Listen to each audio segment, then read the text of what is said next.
Nikki Easton-Browdy. I am Marjorie Egan. You're listening to Boston Public Radio, 89.7 GBH. We are broadcasting live from the Boston Public Library, streaming on youtube.com/GBH News and facebook.com/GBH News. I want to mention that from 1 to 2 today on the show, we're going to have a special hour on Boston Public Radio tribute from friends, family, and listeners, remembering the great Brian O'Donovan, who just passed away. And as Marjorie said, we encourage you to join us by text or call in that hour if you have wonderful memories like we do of Brian. First, though, joining us is Boston Mayor Michelle Wu. She's with us until noon for our October edition of Ask the Mayor. Mayor, it's good to see you. Nice to see you. Thank you so much for having me. If you have a question for the mayor, you can call or text her at 877-301-8970. If you're here at the library and like to ask the mayor a question directly, our colleague Zoe is right there. Go over to Zoe with your question and you'll have an opportunity. Mayor, thank you so much for joining us. No, it's my pleasure, and I'm anyway, there's a lot happening in the world right now, and I'm very glad that you all are creating some space to celebrate the memory of someone who has meant so much in many communities here in Boston. So I count myself among the devoted Celtic Sojourn listeners, and just to think about Brian's contributions, not only in creating a home for so many through that platform, but how much of a giant he was in the larger arts community in Boston. Yes, thank you. Indeed. Yeah, he's going to be very much missed. But let's talk with some other good news. I mean, you had these open street events all summer long. I think the last one is this Sunday up in East Boston, and you got the Halloween block parties. So before we get to the Halloween block parties, tell us what you've learned from these open streets going forward that may mean things for next year and the year after, and et cetera, et cetera. It's a pretty wild experience. If you're used to, our roads and how we get around is so inherent. You take it for granted that you're going to be walking on the sidewalk and there's kind of these loud, dangerous things zooming by, and you've built in the ways, especially if you have kids, to make sure they stick with you and you're holding their hands and they're not running around at risk of getting hit. And then when you show up at an open streets event, just the completely different, it almost feels like you're in a different part of the world in that very same space that you walk by every single day, because it's quiet. It's, the loud sounds are replaced by laughter and music and dancing and families from every generation, small businesses spilling out into the street. We've seen that there's a huge appetite and hunger for people to have gathering spaces where you can just kind of let loose and not have to look over your shoulder for that car that might be speeding by. So they've been tremendously successful. Each one of them, the attendance has just been through the roof. And the big ones have been one day for 6 hours on a weekend.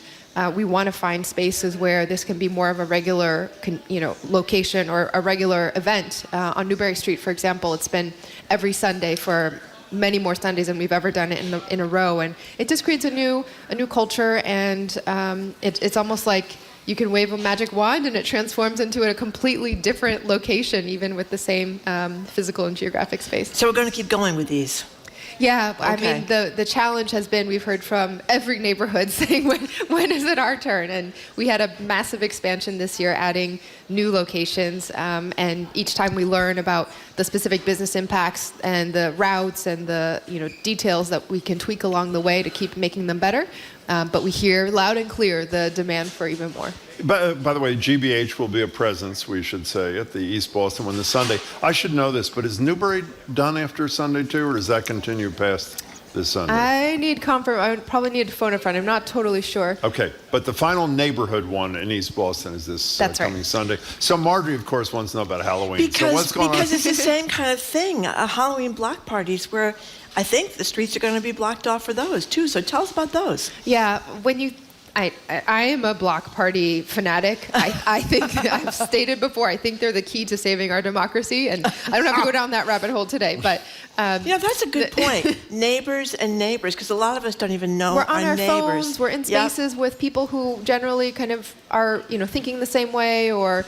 more and more our society is just very segmented. And so just being out with your neighbors is something that is such a rarer treat these days compared to several generations ago. And they can spark so much more collaboration and relationship building that lasts through many different situations. So anyway, Halloween, we are, of course, going to make sure that it's safe for kids to go trick-or-treating and those who want to go do the door-to-door thing. But for those who do not want that exhausting experience, speaking from a parent's perspective, we're also encouraging anyone who wants to come together as a neighborhood, shut down your street, and just do Halloween all together in one space. That way, again, you just get the dangers of having to look across the street and sort of dart across before cars are coming. It just calms all of that down and brings people together. We've had some pretty fantastic examples of this in Boston over the last couple years. Last year, there was one that kind of went viral internationally for in the Fenway neighborhood. I believe they had created a Diagon Alley mock-up, basically a little scene from Harry Potter there for all the kids to go through. And so we encourage you to be creative. And what the city has done is to streamline the permitting process. So we want to know where this is happening just so we can be aware for security and safety purposes. But we have made all of that really simple to access, and you can go right on the city website to register. By the way, Newbury's Open Newbury Street's final day is Sunday. Is this Sunday? As well, Okay. your colleague just told us. Can we move? Marjorie said, let's start with some upbeat things. Let's move to one of my favorite topics, if you don't mind. The mayor of Boston having to go beg people on Beacon Hill to do something that is none of their business for the city of Boston. Could you talk about the liquor license situation and what you're asking? I know begging is the wrong word for you. It felt like it a little bit in the moment, to be honest. Good for you. Okay, so what are you trying to do there, and what kind of reception are you getting? So city councilors, Brian Worrell, Ruth Lujan, and Ricardo Arroyo had filed a home rule petition that I was happy to sign and send up to Beacon Hill, asking for the creation of a significant batch of new liquor licenses. This would be a different model than before in that these would be targeted by zip code and retained by those zip codes, as opposed to the last time we did this several years ago. It was a number of neighborhoods that qualified, but basically whoever was first come, first serve among those neighborhoods got the license, and that neighborhood would retain it. We have, the big picture is a government capped number of liquor licenses creates all sorts of negative consequences. The licenses are basically collateral assets that can be sold by restaurants on the private market, so they don't automatically go back to city government to be reallocated when they're closed, when those restaurants might not need them anymore. And because there's such a low cap for a city as big as Boston, that has meant that the private market now, it's $600,000 to get a liquor license, an all alcohol liquor license. And the disparities really layer across the city, where downtown, Seaport, North End, Back Bay, these are neighborhoods, smaller neighborhoods even, that have 70 plus liquor licenses and sit-down restaurants, and then neighborhoods like Mattapan don't even have a single one of them because of the way the economics are pressured. So we want to create a whole batch of new licenses to open up opportunity that would be specifically tagged to our neighborhoods, and it requires state approval to do that. So I was up there with my colleagues, and the state reps had lots of really great questions about the program and how it would work, but much of this was even explaining how things in Boston happen to folks who are, connected to our economy but outside of it. And, if we were building a system from scratch, I don't know that we would end up with this one, but we're sort of in the relic of history, and I hope that, I think we answered all the questions and have some follow-up information, so we're very hopeful that the legislature will advance this. By the way, our number is 877-301-8970 if you want to call or text the question of the mayor. I don't want to get you in trouble here, but I don't understand what a good question is. It seems to me the only good question would be, how fast do you want us to approve these? Is there any... Jim, for state rep. Is there any understanding is there any understanding of the notion, this is the home rule petition thing we've discussed with you, or rent control, and those sort of things, about why if the leaders of a community, like you and the city council, want something that doesn't affect anybody except the people in the community, and unfortunately they have to approve it. It's how fast can we do it? How fast can we, is there any, am I wrong about any of this? I think the best justification for the current system is that, we have smaller, on average, municipalities than many places around the country, right? If we were, Boston, if we were mapped onto New York or Chicago or Atlanta or some of these other larger metro regions, the city would encompass many, many more of our surrounding municipal neighbors. And so, right on the borders, let's say Boston were to decide all of a sudden that we were, I don't know, I can't find a rational example on the restaurant side, but there's some other actions where we might do something that would kind of implode the statewide economy theoretically if we were to go all the way to some extreme.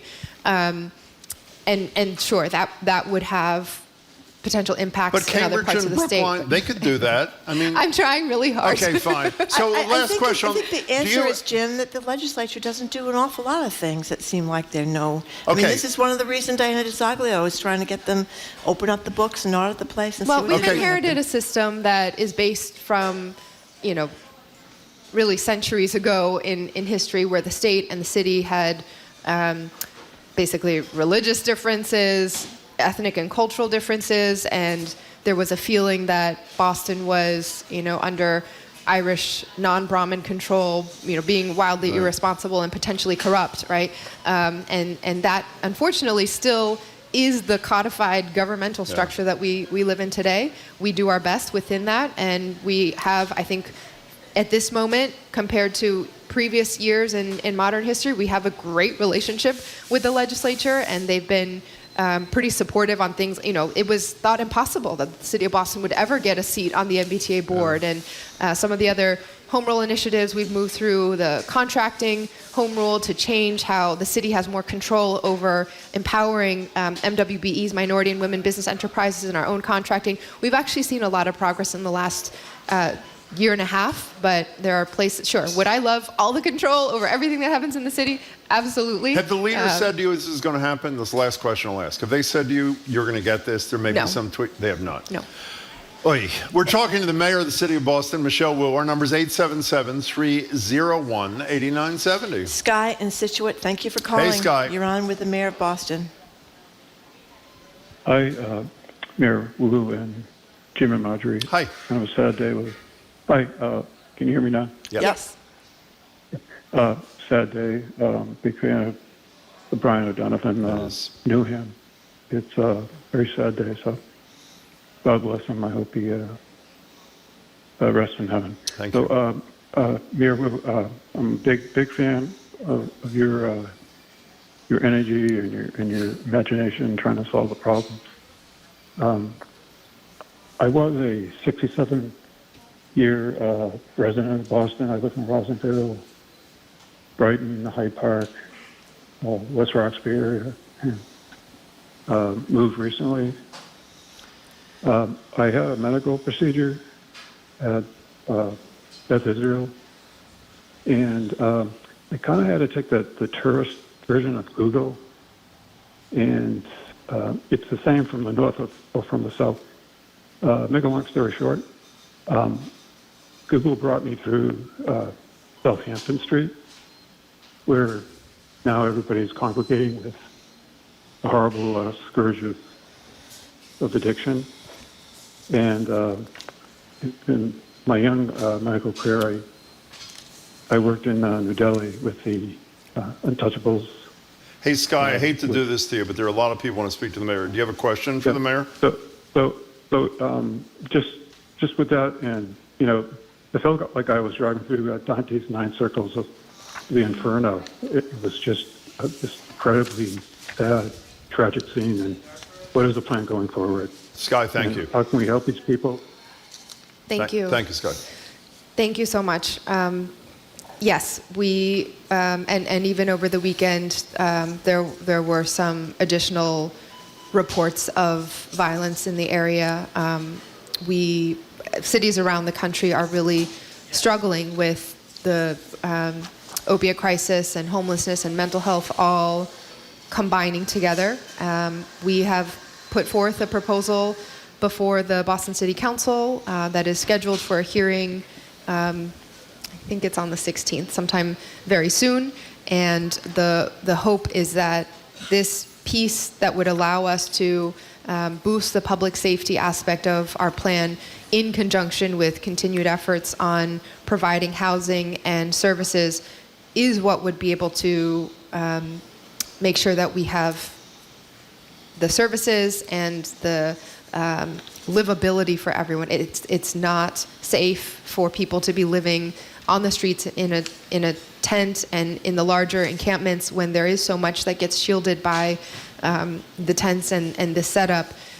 It's causing additional public safety impacts on everyone in the community. And so our goal in Boston has always been to center the people at the heart of this crisis. We've spent nearly 2 years now really building up an infrastructure and a system with permanent supportive housing, with transitional housing, with medically supported low threshold housing, with our shelter providers as well to transform the shelter spaces that are available.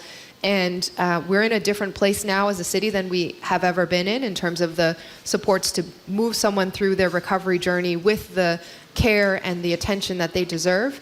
We do need the public safety aspect to be ramped up and need to ensure that Atkinson Street, Southampton Street return to normal roadway functionings, and that because the encampments are not supporting people getting services and treatment and are exacerbating some public health and public safety challenges. Scott, thank you for your call. Mayor Wu, there were some statistics from a Globe piece by Karine Hajar about the interventions down there so far. Just in 2023, 220 overdoses have been reversed. 30,000 EMS incidents since January of 2022. Medical emergencies, an average of 345. The thrust of this column is the idea that people can get better with their mental health issues, with their drug issues, with whatever issues they have in that kind of environment. And their answer is no. Yeah, I mean, I want to push back a little bit on the premise of it's either one or the other, right? That we either have supportive treatment that's aimed at really meeting people where they're at, or we have effective public safety and kind of order on the streets. We need to be a city that does both, and that requires really being intentional about dismantling the silos that have existed. I think it's true that from all different angles of this challenge, when I arrived in this role and our team began really thinking about how to move differently on such a long-standing set of entrenched difficulties that just result in so much human suffering, that much of the approach had been completely separated, right? What police were doing was different from what public health were doing, different from what the housing folks were doing, and everyone was kind of finding their way in various spaces instead of building a coordinated system. That has, I think, been our singular focus in ensuring that we are actually providing services in a way that move things forward because they're interconnected, rather than continuing to spend a lot of effort and time and resources basically just treading water because everything was operating separately. So we have seen tremendous success stories in individuals, hundreds of people who have found their footing through the systems that have been built up, designed to meet people, and it will more often than not take multiple steps forward and back to get to a place where someone is ready and stabilized and going to move forward on their recovery journey. And our job is to try to build the systems where we can be prepared and do everything we can to facilitate that, but also draw on lessons from the past, where approaches that were entirely based on carceral or punitive measures, or just kind of a pure abstinence model that maybe comes from more of an alcohol substance abuse approach. It's a different kind of medical situation in the midst of opiate use, and we have to have that blend of public health, medical, public safety, housing, all together. Well, that's the voice of Mayor Michelle Wu. If you want to talk to her, 877-301-8970. Tom, you're in South Boston. Welcome. Thanks, Jim. Hey, Mayor. Tom Hello. from Southie.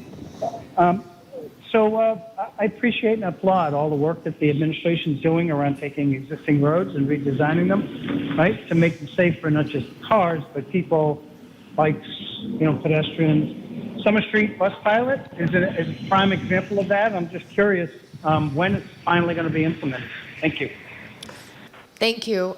We have been, I think that we're almost there in terms of the full start point of that. There's been some of the striping and signage and other actions that have been ramping up, and even tweaking of some of the signals as we needed to get everything in the right place. But it should be basically up and running very soon, if not already, and we'll go for a period of 6 months, I believe, as we measure all of the impacts and really strive to find ways to move more people, more goods, and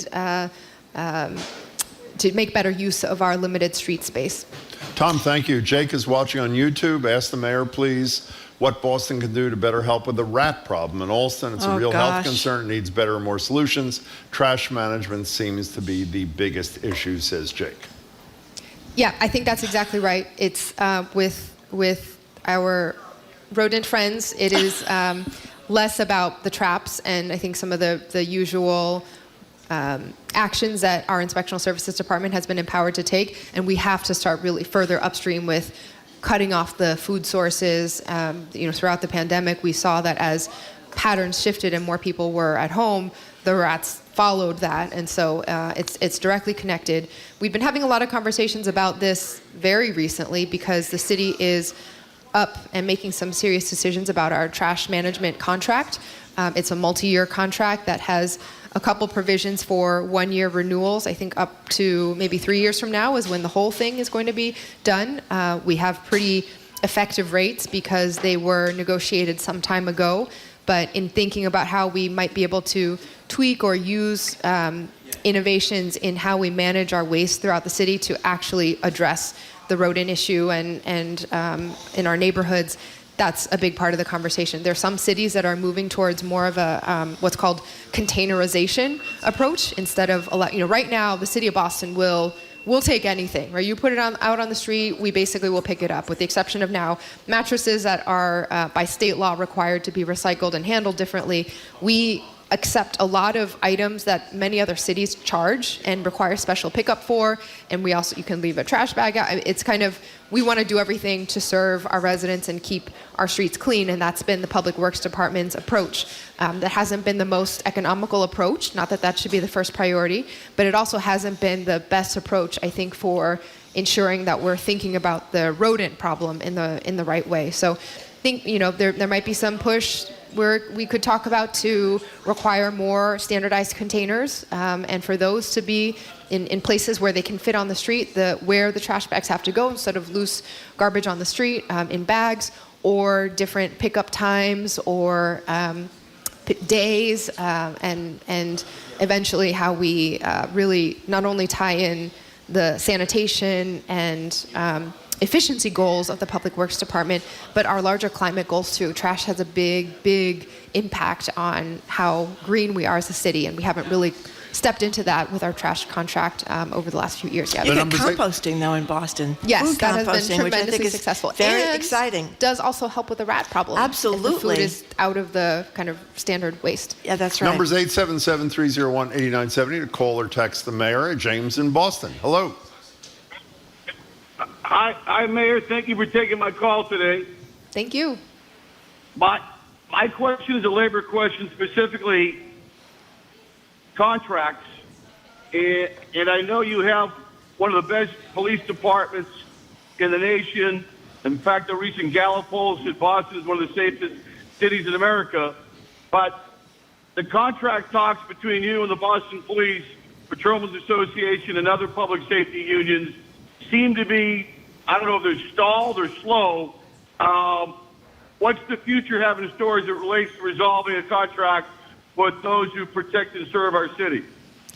Yeah, thank you so much, James, for bringing this up. That's been one point in my conscience that has been sitting pretty heavy because I think, as I've stated before, and folks might be familiar with, when I came into this office, every single contract with our city unions, all 48 of them were expired, and that was a pretty unprecedented situation.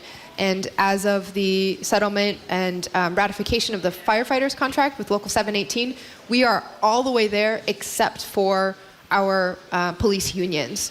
And some of this is just once you enter arbitration, you are on a different timeline than is ideal, right? The arbitrators are involved. There's mediation sessions that are required, and this is why we try to avoid arbitration wherever possible. It's always best to settle across the table, but when it comes to a point where it takes two parties to settle across the table, and so we are in arbitration now and really working hard to try to accelerate that timeline. I hope, I am, with every fiber of my being, hoping that we get through this by the end of the year or in, shortly into the next year, because this has been far too long that our police officers have been without a functioning contract, and they deserve it, their families deserve it, and the residents also deserve to know that we are moving forward with the parameters that our city needs. James, Mayor thanks. Wu, are the biggest sticking points in the contract still the issue of being able to fire police officers who have been delegated as misbehaving? That's still a big deal. Yeah, I think the buckets remain the same. The issues that we have presented and are working through arbitration on are around, as you say, the parameters around discipline and whether there are certain categories that you just shouldn't have to go through years of process and back and forth if the commissioner has made that designation and backed it up through the internal processes. If someone's been, if someone has committed a certain type of criminal act and been designated that the legal system has already made a ruling that certain behavior has occurred that makes them incompatible to be a police officer, we should just end it then.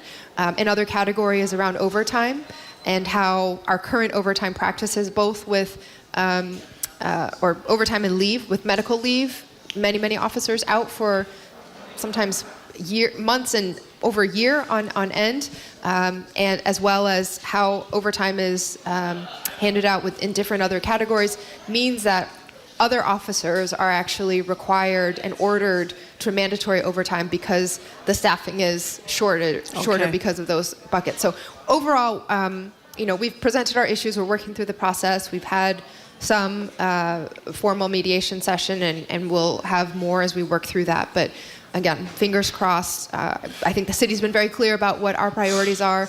The union has been clear, and now we're just going through that legal process. Two quick follow-ups before we take a quick break. You told us last time that if significant reforms were not in the arbitration award, you would not even submit the award to the City Council for approval, correct?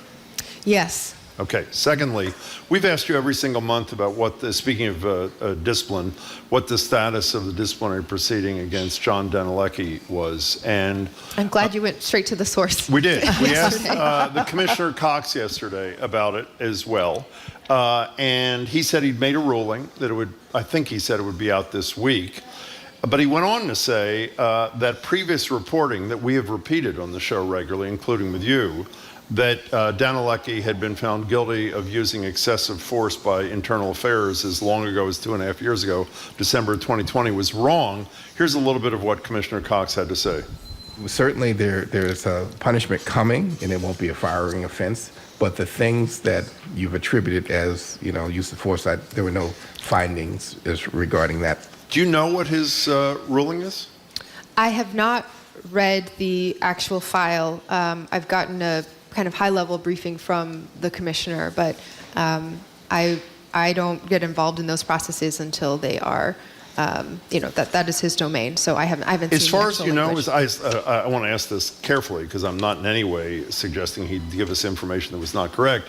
I was sort of shocked that after this being discussed, not only in this show, but all over the city, as much as it was based on reporting in the Globe, that they had seen Internal Affairs documents that from two times, December of 2020 and May, I think, of 2021, where they had found that he'd used excessive force, that wasn't true. Is that your understanding, that there was no I haven't finding? seen the entire file. I know that there are, my understanding is that there were several categories of complaint that were working their way through the Internal Affairs process under Commissioner Cox, and that he's come to resolution on those, I think of something like 3 sets of issues.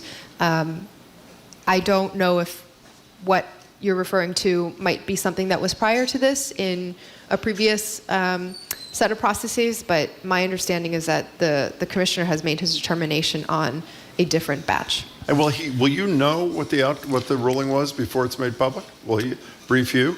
My guess is that I will get that formal, yes. Fair enough. That's Michelle Wu, the mayor of the city of Boston. She's with us till the top of the hour, taking our questions and yours. You can reach us at 877-301-8970 by phone or by text. You're listening to Boston Public Radio, 89.7 GBH. We are broadcasting from the Boston Public Library and streaming at youtube.com/GBH News and facebook.com/GBH News.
Welcome back to Boston Public Radio. Jim Browdy, Mardrigan. We're live at the library, streaming at youtube.com/GBH News, facebook.com/GBH News. 1 to 2 today. We'll have a special hour of Boston Public Radio where friends, family, and hopefully you listeners join us in remembering the great Brian O'Donovan. If you're just joining us, we're about halfway through a little bit more of Ask the Mayor. Boston Mayor Michelle Wu, kind enough to join us monthly. You can give her a call or a text at 877-301-8970. Or if you're here at the library, just go find Zoe right over there and give her your question. So, Mayor Wu, what is going on with Blue Bikes? Henry Santoro referred to some announcement in the news. What's happening? Yes. Well, okay, so also this is my show and tell for the month. We have some special Boston Bikes shirts that are from some of the Learn to Ride programs that the team has been instituting everywhere. There are programs focused on women, programs focused on making sure people kind of are comfortable riding on a city street and what that feels like, as well as just learn to ride lessons for every generation. And I'm not saying that these are definitely not the dregs from our event, but there is a small, a medium, and a 2XL here. Oh, a 2XL. So that was what was available. And I will leave you all to decide the sizes. Okay. We have an announcement coming tomorrow that I won't fully share here, but suffice it to say, our goal has been that we've been adding stations everywhere, commitment to 100 new stations to make sure that all of our neighborhoods have access to bike share and not just in the downtown area. And tomorrow we'll be sharing what we've been doing to really make this financially accessible to a very significant number of Bostonians, and so we were able to launch a program that we invite you to learn more about on Thursday. You know, the only thing, Blue Bike's one of the great, Thursday, most brilliant today's. inventions like ever. The thing that still drives me nuts is seeing people riding around with no helmets. And whenever I see that, and it does drive me nuts, I Google a little bit and I find stories that say there are almost no serious accidents anywhere in the country with these bike rental programs. And the argument is because they go so slowly. But it doesn't do it for me. A car doesn't go. Are you troubled by the helmet issue? Yeah, I had years ago when I was on the city council gone on a environmental study trip with the Green Ribbon Commission. Part of that was visiting Amsterdam and Copenhagen and watching how their bike infrastructure was implemented. And there's just, I mean, you could stand on a street corner like this and it would be hordes of cyclists wearing all, you know, what I'm wearing, a dress for work and high heels and a baby strap to that, riding to work, and just the kind of diversity of use and kids riding to school together next to their parents. And one shocking thing to me as an American there was that many people, I would say maybe even the majority of cyclists when I was there then, did not have helmets on.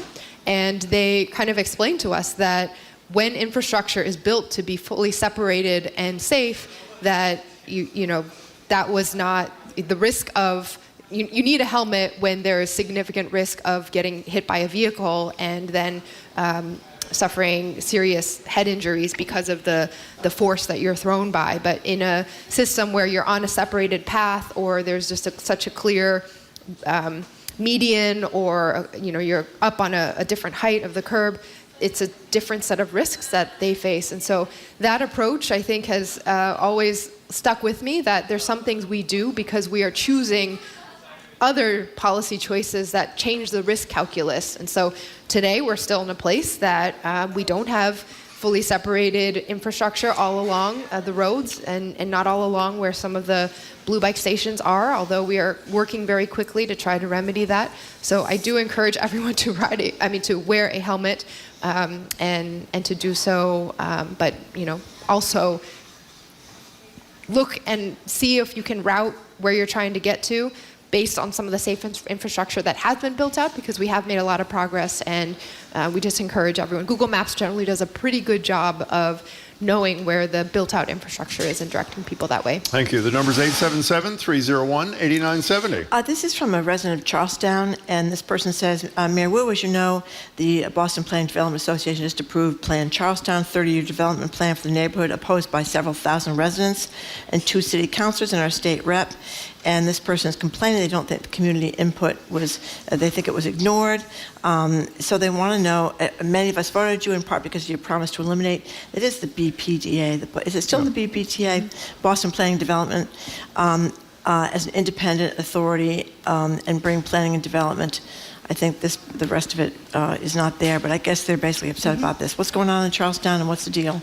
Yeah, we inherited 4 multi-year neighborhood planning processes: Charlestown, Mattapan, East Boston, and downtown. And we as a city and a kind of planning effort are actually moving away from neighborhood scale planning. It's not at the right scale to be impactful and doesn't respond most effectively to what residents' concerns are anyway. And so we're actually, after these 4, basically shifting to what's called our squares and streets approach, which is going to be focused on major corridors rather than an entire neighborhood with many, many different uses and needs all woven together. But we did want to make sure that the efforts of in some cases 4 or 5 years that were put into each of these 4 plans did come to some resolution. In Charlestown, there are basically 2 parts of this. There's the historic residential core, which we, through this plan, have put strict protections on, and I think that was something that has been called for by the neighborhood and really important as Boston's oldest neighborhood to preserve some of that. And then in the outer lying areas where there's right now either blank space or parking lots or more industrial uses, to be thoughtful about how the growth there could actually boost affordable housing, boost access to jobs, and fit in with everything else. There were multiple changes made at the end of the planning process in response to resident feedback. So people were concerned, for example, about the Bunker Hill Mall and how high that would be, and that was amended specifically in response to that. as well as some other areas where the height was different or some other changes were made. But we hear loud and clear that there's a need for more open space in all of our neighborhoods, more housing, more affordability. And my perspective, and I think what I promised the residents of Boston in campaigning around reforming the development process, is that we need predictable rules. Rather than saying we can't come to agreement on a plan across the board and therefore let's just let it continue to be the wild, wild west with individual projects proposed and then see if they know enough people or can arrange enough of a deal to get through their individual permits. We need some sort of plan to operate off of, and so that has been put in place. Obviously, individual projects will still have their particular review in the ways that trigger that review for the largest buildings, but this plan was adjusted in response to community feedback, and in general, we are going to continue making sure that the components the community most demanded around open space and historic preservation, that there's resources for that. So Bridget from JP Techs, Maura Healy has signed on to no single-use plastic in the state government. We asked her a couple of weeks ago if she supported statewide legislation. She said, of course, why wouldn't I? And the question for you is, will the city follow? I have not yet finished my homework on that front. I think it's a great idea, and we always want to walk the walk wherever possible through city government, whether it's energy efficient buildings or our electric school buses. I need to just do the math a little bit and understand what the exact impacts will be, as so many of our buildings still have very ancient infrastructure that we're trying to update quickly. And so the use of bottles or the use of single, individual servings of water in many of our spaces is still quite heavily used. And I want to do what we can to move away from that on a timeline that makes sense. Well, one area where you have done your homework, because you explained in a story that we read in the Globe a week or so ago about your changing position from where you were as a city councilor on these BRIC grants, $3.4 million in intelligence gathering. The focus has generally been on one piece, this gang database. We had the Attorney General here the other day, and we asked her about what she thought about your position. She didn't want to comment on the funding because she says there's some open investigations. Here's what she did say. But now my new role, I can only say very little, because we are, as is public already, actively looking into the gang database as well as the youth violence strike force. The mayor said things have changed, but she, like you, when she was a city councilor, was opposed to this. Right. And as a mayor, she encouraged the city council to approve this. Are you surprised by that? I think I was taken aback a little bit, and I think, but I want to be careful even when I say I was taken aback, because I don't sit where she sits. Should she be taken aback? I think she has every right to feel however she feels about changes in the city that she lives in on issues that she's been working very closely on for a long time. The circumstances of the vote that the city council took in, I think it was June of 2021, were also quite particular. Then Councillor Campbell, now our AG, had been leading a series of hearings and working sessions and had been waiting for follow-up from those working sessions from the then administration in place, had not gotten that yet and had not been planning on moving this for a vote or recommending it.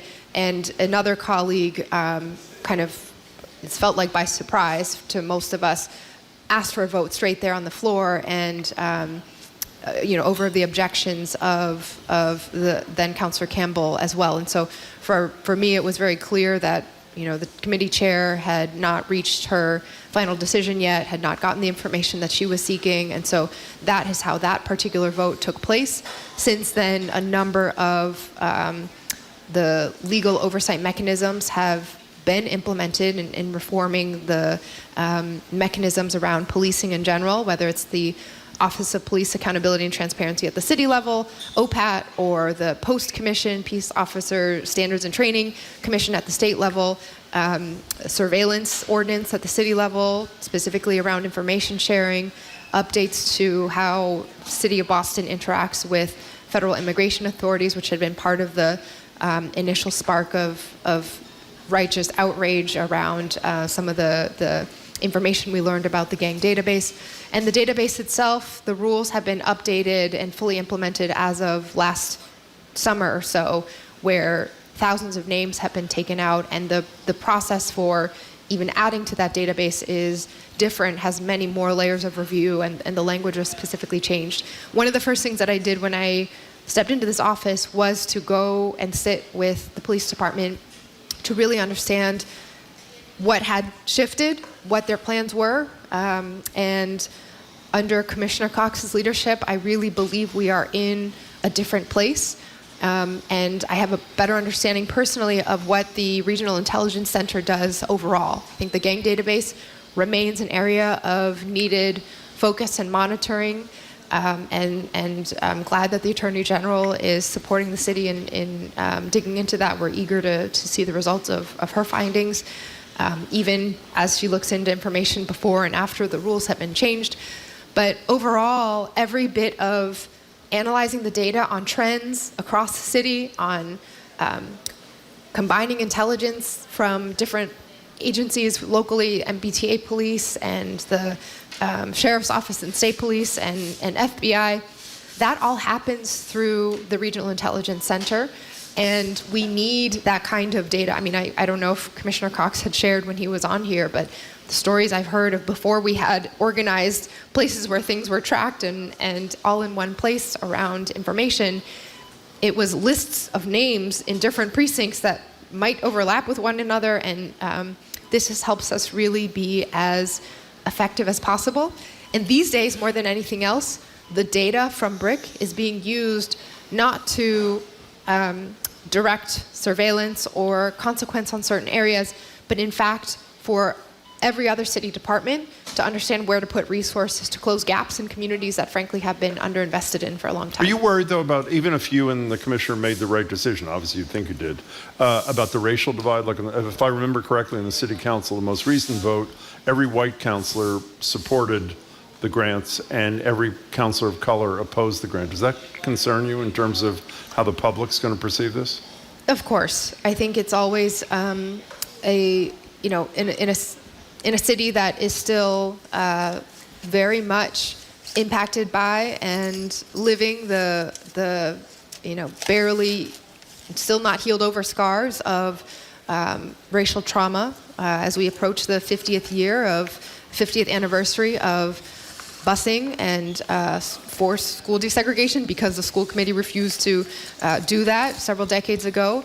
This is still all at the surface, and I think we should be very clear about how all of the impacts continue to emphasize the need for closing gaps across the city. You know, with all the data analysis we've been doing around public safety, we've learned different statistics like 5% of the street segments in Boston, if you kind of measure in blocks, account for more than 75% of the shootings. Those are the residents who are continually re-traumatized. And if you go to these locations, they're often in public housing, in or near public housing developments, in communities of color. And that is where we have been going to say, not let's just make sure we're putting all these police cars there with flashing lights, but if you go and look around, often the street lights aren't at full brightness, or they're broken, or the greenery and the shrubs haven't been maintained, and it just feels unsafe. And so there's a lot that we all need to do to better invest and be targeted about how we're directing those investments. We're talking with the mayor of Boston, Michelle Wu. We have a text from an anonymous texter. I'm an avid bicyclist, walker, T-rider, car driver. I find electric bikes and electric scooters are driving on sidewalks, streets, paths, etc., sometimes heading in the opposite direction of traffic. Somebody just did this on Commonwealth Avenue. Actually, I was driving here today. Anyway, what are the road rules for electric bikes and electric scooters? Do they need to be licensed since they go so fast? And how are these riders held accountable since they present more risk but appear to have no rules? Wild guy coming on Commonwealth Avenue the wrong way. Mayor Wu is outrageous. We follow the licensing rules for vehicles that the state sets out, and there are no provisions to license cyclists or scooter riders. The rule, though, is that those vehicles should be riding in the street. Now, I understand, when my kids and I go take a trip to the library, for example, I tell them to ride on the sidewalk, right, where there are, it's as we are working to catch up as quickly as we can on safe infrastructure, Everyone kind of has to make their best judgment, but the rule is that sidewalks are spaces for pedestrians, and that accessibility is important.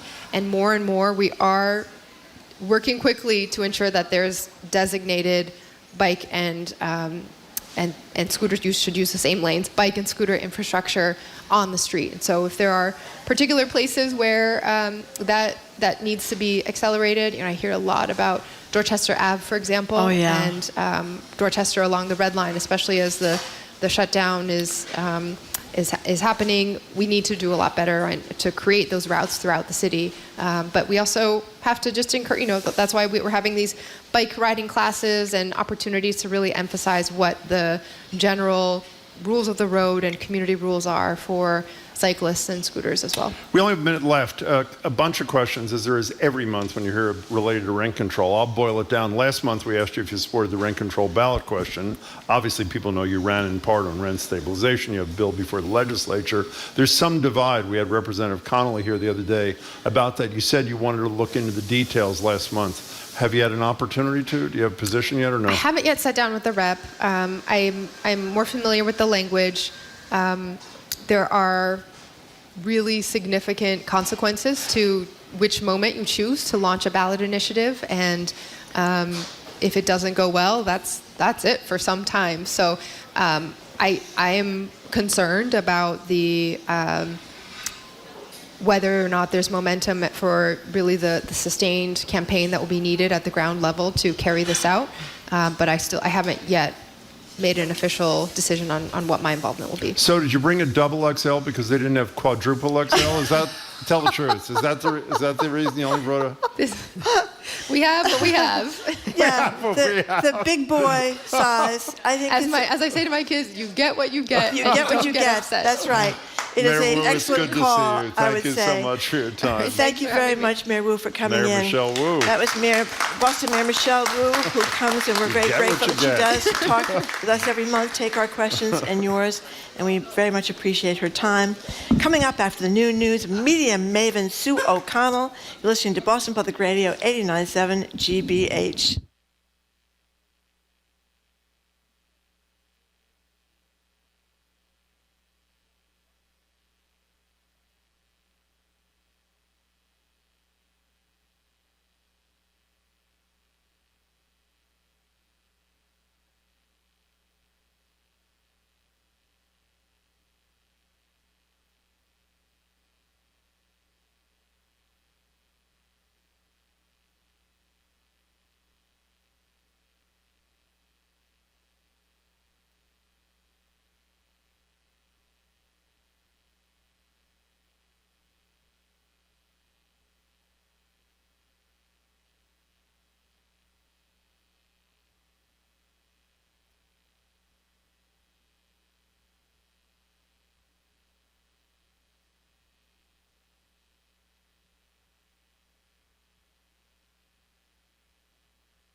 Welcome to hour number 2 of Boston Public Radio. We are broadcasting live from the Boston Public Library as we do every Tuesday and every Friday. We are streaming at youtube.com/GBH News and facebook.com/GBH News. From 1 to 2 today, I want to remind people that we are doing a special tribute to our colleague here at GBH, Brian O'Donovan, from Celtic Sojourn and so many other music venues, and actually a lot more, Gillette Stadium and the Revolution soccer team and stuff, and inviting anyone that has a memory of Brian to call us. That's from 1 to 2. Hello again, Jim. One last programming thing.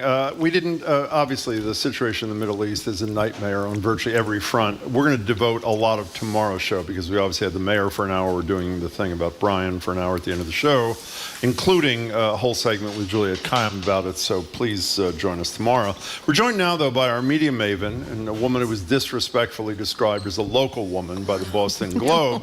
She is a local woman, but that's clearly not all she is. Sue O'Connell. Sue's the co-publisher of Bay Windows and the South End News, co-host of NBC 10 Boston's At Issue. It's every Sunday at 11:30, following Meet the Press. Hello, Sue O'Connell. Good day, good day. Good day to you. Hello, Sue O'Connell. Thank you. So when last we met, the super dog, Maud, Yes. who rescued you, came between you and a vicious coyote Well, that's not exactly in some true. park in Roxbury, whatever it was. Whatever it was down for the count. How's Maud doing? Not down for the count. What's having surgery? Well, Not down for the surgery. You're count. down for the count after you have surgery. Yes. How's Maud? Maud is doing great. Maud just had a little bump on her back, which was removed, and it's Oh, not good. cancerous. Great. It's all great. Great. But Oh, good. As I texted Jim to let him know, and my great doctor called on Tuesday after I had appeared here to let us know that Maud was through surgery and things were great. And because I mentioned Maud having surgery on the show, the surgeon's mother was listening and called the surgeon at Angel and said, "Don't mess up. This is a celebrity dog." That's right. So, of course, all the great fine people at Angel MSPCA treat all the dogs the same. Celebrity or not. Celebrity or not, Maud's doing great, so she's thrilled. We're glad to hear that. Angel is a great It place. is. So she was Great not place. down for the count. Not down. Okay, She's back up. not down for the She's count. up. Okay, she's back up, uncounted. All right, so Sue O'Connell, tell us about this new museum, future museum, it's not here yet, to celebrate LGBTQ Boston. Yeah, so as you may or may not know, Boston is the home to a number of firsts for the LGBT community, one being, of course, Elaine Noble, who was a state rep out of Cambridge. She, as we learn more about people in their past, she may or may not be the very first elected official in the country, but she definitely is one of the top 3. Harvey Milk was elected in San Francisco after her. Of course, we have the home of same-sex marriage. We've got a number of firsts, and we don't have a museum recognizing these significant moments. And a person who has been doing a lot of great work. What I love about being in Massachusetts is when people move here and they just fall in love with our history and with our state and our people. And Jean Dolan is from Haiti. He lives here, and he's the person who put together the Portraits of Pride, which the past 2 years have been these beautiful photographs that have been displayed both around the city, at the Museum of Science, and at City Hall Plaza. I was lucky enough to be featured in one this past year. And John has decided that we don't have a museum. We should have a museum. So he, along with the great Arlene Isaacson from the LGBTQ Mass Political Caucus, announced last Monday that they are now officially seeking a location, are getting backers, and hope to launch soon. Where's the money coming from? I mean, I read the piece Renee Graham wrote, which There's is none great yet. and really exciting. There's none yet. There's none yet. So this is definitely an aspirational idea, but I got to tell you, John is an amazing individual who, when you meet someone who just is able to ask people directly for money and they give it to them, when it comes to some of the great corporate sponsors and the nonprofits. But I absolutely believe he's going to get it launched. Well, Arlene is also one of the most relentless human beings on the planet. Generally, probably the lead and primary lobbyist in the days when Beacon Hill was not so kind to LGBTQ rights, but thanks to her, things changed. Go ahead. So we made some more history here. It wasn't really Boston, it was Cambridge, but that's close enough. I did not know until this morning only 3 women had won the Nobel Prize for economics. In and the first woman to win it by herself is Harvard economic historian Claudia Golden, who looked at women in the workforce, the Economics Prize for exposing the causes of gender gap and inequality. Here's some sound from Claudia Golden finding out about the award. Well, we were sleeping, and I had actually woken up earlier, and I thought it was 7 o'clock, and that wouldn't be the time for the Nobel. Everyone knows the Nobel is announced today. So I was ready to wake up and ask Larry to look up who won. That's pretty good. That's a pretty good line. Yeah, and she getting up earlier to take the dog out. Yes. I love how everyone's surprised and thinks it's a prank call. That's my other favorite thing. You think you're in the running, you would know. Yeah. It's always amazing to me when you look at something like, gee, studying women in the workforce was a unique idea. That it wasn't being done, looking at the reasons why the economy changes when women are in the workforce, acknowledging that women have always been in the workforce. Right. And obviously, sometimes... Mostly the unpaid workforce. The unpaid workforce, for sure. But before, when we were a farming and agricultural society, women always worked, unless you were the super elite. And how the wage gap happens and how having a baby impacts where you are in your career and what happens. So she's done some essential and incredibly important work.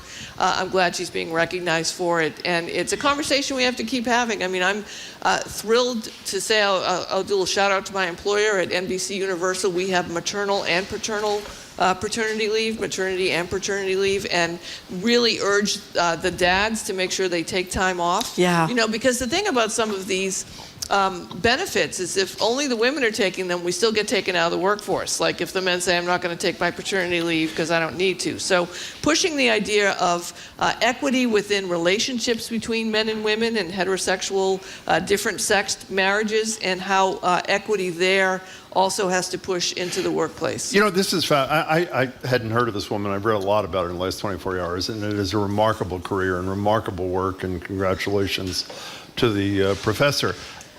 Who are the Nobel people? Why? I mean, if we establish like a BPR... We could. For economics. Yeah. A BPR, the BPR Peace Prize.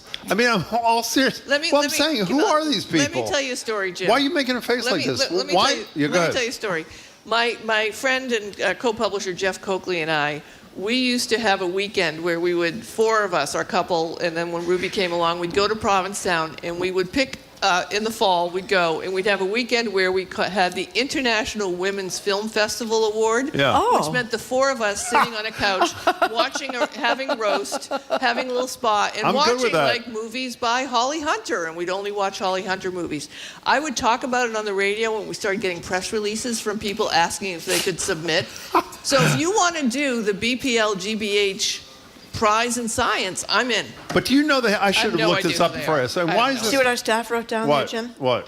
We don't have one because Jim would want to win the BPR prize every year and be upset if anybody else won it. Didn't we, when Patti Smith was here on our show, that was like right after she had appeared for Bob Dylan, because Dylan wouldn't show up when he won the prize for literature. Yeah, and she wrote that great book about her and Robert Mapplethorpe, maybe you say it, and living in the Chelsea Hotel, which is a great book if people haven't read it. We don't know who they are, Jim, is your answer. We just talk about Well, I think we're not really economics experts. I didn't mean that, but who are they? I mean, I don't mean to just, it's fabulous. I'd love to win one for radio or whatever they give. Yeah. But I mean, who are these people? When the phone don't ring, Jim. You know it's for you. Thank you very much. Well, nobody can answer that question. So, castor oil. I have to say. Oh my God! It's triggered me so much. Why? You had it when you were a kid? As a kid, my mother. Right? So we're going to talk about TikTok in a minute here. Yeah. But my mother believed. Was she a bookie? What was your mother again? My grandmother was a bookie. What was your mother? My mother was a rodeo worker. Rodeo worker.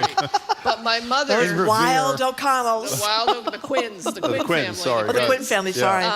My O'Connell cousins, who are probably here, will be upset about that. Yeah. My mother would give me, and the dog, which always cracked me up, a tablespoon of castor oil every night, and a tablespoon of liquid iron medicine. Oh, my God. This is why I am the way I am.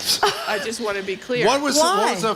Well, I was a kid. I'm going to argue with No. I mean, what was she giving it to you to cure or fix or improve? Well, I had a lot wrong with me. So okay, fine. Sorry, but this TikTok story we're going to talk about, which is these influencers pushing questionable health remedies. Right. Yeah. Castor oil actually does have some health. Like what? Well, it helps with your digestion. It definitely helps you it's supposed to help with your skin. Okay. But the people on TikTok are actually publicizing things that it doesn't do, like dissolve tumors, which if I had known, I would have just given it to Maud and they could have saved $1,000. But it doesn't do that. And now they have this TikTok commerce page or part of TikTok. So they are going on saying, hey, castor oil gets rid of tumors, which it doesn't, and then getting money for moving people to buy it, so to speak. So it's the same problem we've always had, like in life, like people selling things that and promoting things that don't work and getting money for it. Except, of course, the audience of young adults and teenagers. You know, my daughter on a daily basis is saying, I should be taking this. It's going to help with that. Who told you? This TikToker. I'm like, oh my gosh, we don't. What does castor oil taste like? Horrible? Oh, I can look at my face. It tastes Exactly. like it tastes like Well, it's a radio, so. sour olive oil. Actually, Yeah. I think. Why'd mother she used to stop? give me- When did she stop? I still do it because she haunts me from the grave. No, Now, I let don't me do ask you a it. I question. don't When know she what was she out with the rodeo, Yes. who gave it to you on those nights? I wasn't born yet. She was in the rodeo. Oh, before you were born. Before I was born. Oh, I She had to yes. set aside her rodeo Her career rodeo, she did. when She- Sue arrived. yeah, she did And she never indeed. really got over it. Can I tell Riding you- those Broncos. You know, we're on, what day do we have Jacoby on from the new Frontline? Is that tomorrow or Thursday? There's a new Frontline. I think it premieres tomorrow night about Musk taking over Twitter. And in addition to, I learned a huge, we got a preview of it, Yeah. obviously, because he's coming on. Not only I learned a lot that I didn't know, which I won't bore you with now, or wouldn't bore you, but I'm not going to do it anyway. There are a lot of serious questions about, you know, what's the role of government controlling misinformation? What's the role of, for example, a private company like Twitter, which is not violating your First Amendment rights if it censors you? It may be Right. horrible to do. Private company. And you really, I mean, this is really dangerous stuff. I mean, obviously we think of Bleach and Trump and the homicidal behavior that he exhibited. But they're really, for those of us who, we should ask Carol Rose in a minute, for those of us who are free speechers, which I sort of like to think we all are, you know, what do you do with it? I mean, this is so really part of it with dangerous the TikTok stuff. part here. So we do have, and Carol obviously will know better than I, but we have rules in place for when you're advertising something. So if I'm an influencer and I'm going to make money from selling, if you buy a bottle of castor oil and I tell you that the castor oil is going to get rid of your tumor, which it doesn't, and I make money from it, the Federal Trade Commission can cite me, and that happened to a lot of influencers It did? early on in Instagram, who were young kids who had no idea didn't know that. there Okay. was a law that said you can't say this. So I think if you're advertising something and you're getting paid for it, those rules do apply to you. But the problem is, you know, the best way to sell something, right, is to tell a personal story. The best way to sell something is to show how it impacted you and made your life better. And that's all TikTok and Instagram So what are. happens if, for example, the new independent candidate for president went on TikTok, RFK Jr.? Yep. By the way, did you see half of his siblings put out a statement Yeah, totally I did. trashing Yep. him Yes. as well? They should, for how dangerous he is and his candidacy is. Would he be sanctioned? Or? So no, then you get into that again. This is Carol Rose territory, but what politicians and elected officials say and promise and claims they make. They're not asking you for money, right? I mean, they are asking you for money, but they're not selling it. So I think that puts them in a spot. But again, these are private companies, right? Most of us can't walk around our workplace saying whatever we want. If you're selling mattresses for a living and somebody walks in to buy a mattress and you say, I really think you should sleep on the floor, it's better for you, you're going to get fired. It's not a free speech issue. And Twitter and Instagram and all the social media companies are private companies, and they can be regulated by the owners of the companies. But they can also violate your speech rights because you don't have any speech rights Right. vis-a-vis Correct. a private company. And there's Okay. some really, again, there's some really interesting stories, even for people who were not terribly fond of Donald Trump and his friends, about some of the decisions were made inside Twitter about Yeah. what they took down and how they got there. That'll be Thursday. He'll join us. Okay, so Sue O'Connell, our media maven here, Dwayne "The Rock" Johnson Yeah. and Oprah Winfrey each gave $5 million, I believe, They did. to help out Maui after these horrible wildfires there. But they were also trying to raise money for Maui, and they took a lot of backlash. Yeah. I'm not sure how to feel about this after they each I gave $5 have million. strong feelings about it. You First do? of all, DJ Dwayne Johnson is a tremendous human being. He is? People, I've not met him. We were, as we do around the office someday in the newsroom, we were listing all the people we hate that we've ever met, and then we start talking about the people we love. Yeah, and that's why you everyone- need to be back in the office. That's why to you gotta make be those back in the lists. office. Margie and I only do half of that every day, so we don't have time for the other half. Go So ahead. Dwayne Johnson, The Rock, is an incredible human being, a really good How person. do you know know. You don't know what he is. Because I know people who know him. Like and they who? would- Name I one. don't want to name any names, but I'm telling you. But anyway, Okay. so he and Oprah got together and made this $5 million Yeah. each donation. Yeah. And then immediately on social media, people were like, oh, you're so rich, you should just bail them out. You're asking people for money to match the funds. If I were him, I would not apologize. I'd Yeah. say, Which he like, well, did. how much He did did. you give? I know. Everybody, almost everybody can afford to give $1. Right. Right? You know, it's almost like 10 cents in today's economy. And I get really offended by people who get critical of people who are actually giving money. Sure, if you don't want Oprah and The Rock and CEOs to have all this money, then change the laws. Did you Right? They are wealthy, they're donating money, and they're asking you just for a couple of bucks in order to support our fellow I'm with you. Americans. So stop Are criticizing. you gonna read this? Yeah, you know, Jamie, our producer, just told us that Oprah did not apologize. She went on Gayle Yay, King's Oprah. show to say she was shocked by the vitriol in the country, but she didn't apologize. Good Good for for her. Okay, we only have a minute left, so you only have, I don't know how many you can get. List all the people you hate, as many as you can get out in 45 Let me seconds. see. Go I'm, ahead. I'm trying to think who's dead that I can talk about. Yeah. Okay. It's just totally. You know, no, I don't want to say that out loud. Yeah, okay. There's a lot. They're still alive. Any of them you're currently working with No, or not? no, Oh, no, no, no, not. no, Okay, no. fine. Jim has a list. He carries it with him. I know he's got Yeah. a top 5 list. Yeah. I actually have a top 100 list. I'll tell you. I have a top. No, it's a joke. Don't get upset, anybody. It's a total joke. I love Okay. everybody. It's a joke. And I have warm feelings for everybody. Okay. Do you have anything else you want to say? No, we have a new podcast. Oh, you do? A new ad issue podcast that just dropped. You can get it. It's at Taking Issue, I think we're calling it. That's I'm not really sure. What do you mean you don't know what the I'm name not sure of it I is? like the name That's of great. it, so You're really we'll see how prepared that for goes. this But discussion. anyway, it's Taking Issue. And, Or something. Okay, is it something like taking that. issue or I don't at know. taking issue? It's or got just it's got at an issue? At sign in it somewhere. I Okay, don't know where. at That's really issue. But you good. can You're find obviously it ready to promote it. on Go. NBC 10 Boston's can? website, the Ad Issue website, and it's available on Amazon and soon to be available everywhere else. Wow. Well, excellent. Congratulations. Nice to see you. Nice. That's Very good to see excellent. you. Yeah, we have a podcast. What? We have a podcast. We have 2 podcasts. We do. Long one and short short. and one is short. I'd go Yeah. for the short one myself. Yeah. But that's only me. Anyway, we've been speaking with Sue O'Connell. We have. She's Hi, our Sue. media Say hi to maven. Maud, She's by also the a way. co-publisher. Thank you. Yeah, Thank you. send our best to Maud. Maud, yeah. Co-publisher of Bay Windows and South End News, co-host of NBC 10's Boston At Issue every Sunday at 11:30 following Meet the Press, and the star of the new podcast. Whatever Either it's called. At Issue or At Taking Issue or something, and it's at NBC 10 Boston's website. By next week, we'll narrow this down. I don't think so. Coming up, we're going to talk with Carol Rose, Executive Director of the Massachusetts ACLU. We're going to talk to her about the upcoming Supreme Court docket and some other news. You're listening to Boston Public Radio 89.7 GBH.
Welcome back to Boston Public Radio. Marjorie Egan and Jim Browder. We're live at the library, streaming at youtube.com/GBH News, facebook.com/GBH News.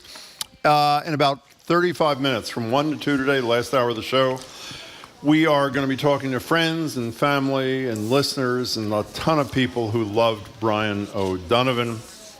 We hope you're part of that at 1 o'clock. We're joined now, though, at the library by Carol Rose. She's the Executive Director of the Civil Liberties Union of Massachusetts. Joins us monthly. Hello, Carol. Hello, it's great to be Great here. to see you, too. Hello, Carol Rose. Thank you so much for joining us.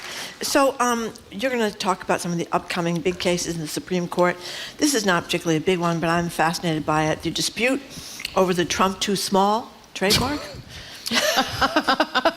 What, pray, is that all about? You know, I just think, I don't know. You don't Perfect. know. I don't know what it is, so you have to fill me in on that. It's about a guy who's trying to make a lot of money selling T-shirts with Trump too small on it after the incident in the debate. Oh, it's not a guy. It's Stormy Daniels, actually.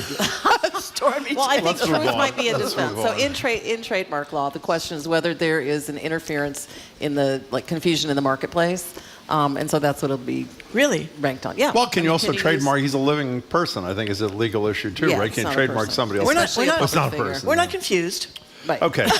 I do think that Stormy Daniels' defense though was a good one. Yeah. She referred to him as tiny, by the way, in a text at the time. She went on the Jimmy Kimmel show with these different shaped mushrooms. Didn't you see that Okay, show? let's move on. Now, yesterday we were talking to former Mushrooms. Judge Nancy Gertner about Yep. this terrifying Rahimi case. Yeah, it really is. Terrifying. Tell us briefly what that one's about for those who didn't hear yesterday, and then give us a quick rundown of what you see as the major cases that the Supreme Court will be deciding this term. Great, absolutely. So, Rahimi is a Texas guy who was convicted of possessing a gun while subject to a domestic violence restraining order. And he had a history, just so you know, of using guns in all sorts of bad ways, mostly shooting at women in various places and having road rage and various other things. And so what's really important here is this is a case about whether the Supreme Court's recent rulings on the Second Amendment, where they, as you all recall, in past terms, they basically said, you can't control people. Everybody has a right to carry a gun wherever they want. And they used originalist reasoning. It was Justice Clarence Thomas who authored the most recent case. Now the question is, does that really apply when a fact pattern has to do with using guns when you're subject to a domestic violence restraining order? Because when you think about it, it goes back to a time in the 1700s, when women basically were legally subjugated to men, and people weren't actually carrying this. I mean, it's not about rifles. It's about any kind of gun. And so I think it's going to be interesting now. The case is going to be argued on November 7th. And the U.S. Court of Appeals for the Fifth Circuit, which is sort of Texas, Oklahoma area, invalidated the law because they found no analogous 1700 or 1800 restrictions. And this is really, from the ACLU's point of view, and we filed a brief in this case, basically said we have to reject the Fifth Circuit's reasoning on originalism. But in fact, because the times have changed and women are no longer subjugated to men, at least not in theory. And what we want to make sure is that the laws keep pace with the changing times. And it just doesn't make any sense to say that because there was no rule against men or people having guns who are subject to domestic violence restraining orders, that we can't do it now. Marjorie turned to me this morning when we were preparing and says even this court couldn't possibly do this. They could do this. Well, the reason I'm saying is they did take the case, which is a bad sign, but that I was listening to a podcast and reading something by Adam Liptak, the New York Times, that's saying they picked the wrong case because this is so crazy that this guy has got such a long and dangerous history.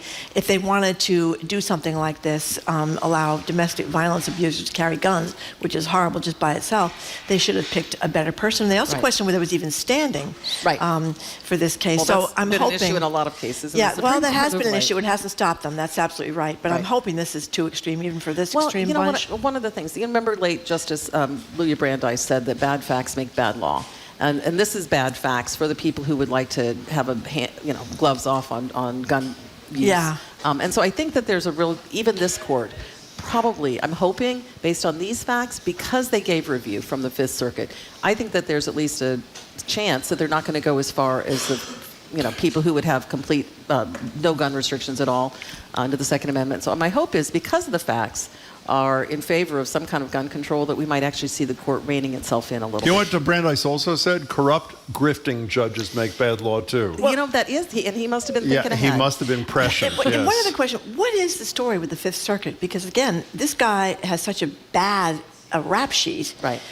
What is their deal? Well, I think they're really ideological. And so from their point of view... So it doesn't matter. It doesn't matter, yeah. I think they're very ideological, and I think that they're just interested in making sure that the Trump agenda goes forward, and that's really a shame. So it's good that the Supreme Court gave review to this, and we're hopeful that, in fact, the court will put some basically reasonable limits on gun control. Now, besides the Trump too small lawsuit, which I talked about before, there's the abortion mifepristone, the medical abortion pill, and that could change everything for women, especially in rural areas where they're not close to being able, they have to go somewhere or maybe not be able to get it at all. So tell us what the stakes are here. So the stakes, once again, are very high. Now, just to be clear, the court has not yet said that they're going to review that case, but we all anticipate that they will.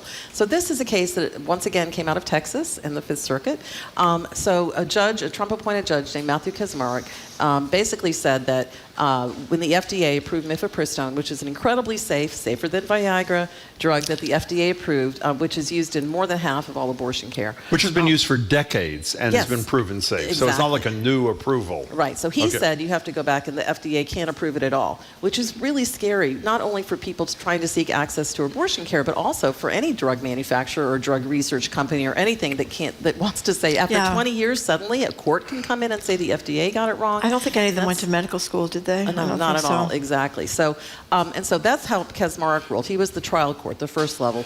The Fifth Circuit Court of Appeals once again came in and said, okay, we're not going to go back to 2000 because the 6-year statute of limitations has passed. What we are going to do is to go back to 2017 when other restrictions on that the FDA lifted other restrictions, such as you can't get it in the mail, you have to show up in person to go to a doctor's office, requiring people to often travel hundreds of miles just to get this incredibly safe abortion medication that is used by all. So the Supreme Court has basically said, we're going to stay that Fifth Circuit ruling. So right now the law is status quo. You can still, and people should know, if you need it, you can still get mifepristone through the mail or otherwise. If the court ultimately decides that they're going to reject the case and not do anything, then the Fifth Circuit ruling goes into effect for that part of the country, for sort of Oklahoma, Texas part of the country. If the court takes it up, they could say the Fifth Circuit got it wrong or the Fifth Circuit got it right, and that would apply to all of us. Speaking of got it wrong, I probably got this wrong. I thought while they stayed the core of the decision, they allowed the ban on mail to stay in effect. Am I wrong about that? No, they've allowed that. What they did is they said no, there's no ban. There's right no now. ban on it. There's Okay, no fine. ban. So another case that may get there, is not there yet. We were talking to Larry Tribe and Nancy Gertner about this a week ago Monday, is if there's a Secretary of State who decides that he or she will not allow Donald Trump on the ballot because of the provisions of Section 3 of the 14th Amendment, which say if you're an insurrectionist, essentially, you can't be a president or other federal official. Well, I have to say, I think Larry Tribe and the former darling of the right in terms of the judiciary, it's Michael Ludwig, is it not? Yeah, who agrees with him on this. I have to say, it would seem to me, if they were to rule, this Supreme Court, that provision is, quote, self-enforcing. You don't need a criminal conviction. You don't need an impeachment conviction. Just in and of itself, the Secretary of State made the right decision. I would assume this country would be burnt to the ground probably by the next morning. And I'm meaning that it's one thing to defeat him, even though he says he was never defeated. Can you imagine a circumstance, even if the argument's really powerful, in which the Supreme Court would bar him based upon that provision in the Constitution? Well, first of all, I think there's likely to be a conviction in one of these cases on the insurrection. So hopefully that'll be a moot point. Well, but he's not formally, but even in the D.C. case with Chutkan, Judge Chutkan, Jack Smith chose not to use the insurrection statute to indict. So he's indicted for insurrection-related activity, but not for insurrection itself. And I think you're raising really important due process questions because while the ACLU believes that nobody is above the law, and therefore the fact that Donald Trump is being indicted has 95 counts against 91. him. 91. Thank you. Close enough. Yeah, who's counting? Doesn't mean, he's not above the law. He also has a right to due process, and I think that's really important. I think the question, this is a part of the Constitution that's never been interpreted before because we've never had a president who's engaged in alleged insurrectionist activity. So I think we're going to have to see how they thread that needle, but it's important to know that it's also under a Colorado statutory law that is a little bit different. So it may be that under the Colorado law, the state law, he wouldn't be allowed to go on the ballot. Isn't it conceivable that the Civil Liberties Union could end up on the side of Trump in a case like this? The ACLU, it stands for principles. I know. Our respect is to the Constitution, and often that lands us in places where we're not very popular, but I do think that in the long run, staying principled and true to the Constitution, including due process, is a really important place, especially when our elected politicians seem not to do so. There's another possibility, though, too. What's that? Who knows? But there could be Republicans in Congress, people, senators in Congress who are secretly very happy about this because it gets them out of a big problem. Right. I mean, there's a lot of Congress people that are afraid of Trump's base, and they would just as soon secretly have him not there. Have somebody other than them remove him. Yeah, Yes. no, I think that's true. Could you mention, I'm sorry. Go ahead. One more the Supreme Court case quickly, if you can, because before you go, we want to discuss this robot legislation on Beacon Hill that actually is pretty important, I think. It is. We've talked a lot, including with Judge Gertner yesterday, about the Alabama redistricting decision, Right. where the legislature there, which has regularly and repeatedly acted unconstitutionally, even including to this Supreme Court, has refused to create a second district which would allow a decent chance for black voters in Alabama to be represented in Congress in the same proportion that they are of the population. They're 27% of the population, or 28% of the population, and if 2 of the 7 congressional districts were majority African American, that would be, if they were to win, exactly 28% of the seats. But there's now a South Carolina redistricting case around race, which it seems to me will show if this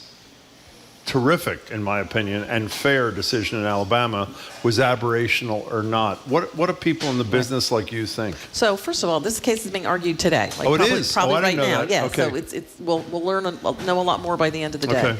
Okay. This is an ACLU case brought on behalf of the NAACP down in South Carolina because the legislature created a racially gerrymandered map, right? And under the current, law under the Supreme Court, you cannot have racial gerrymandering, but you can have political gerrymandering. Yeah, we discussed this yesterday. Right, and so what the other side, what South Carolina is arguing is, this isn't racial gerrymandering. It just happens to discriminate against people of color. This is just a political gerrymandering.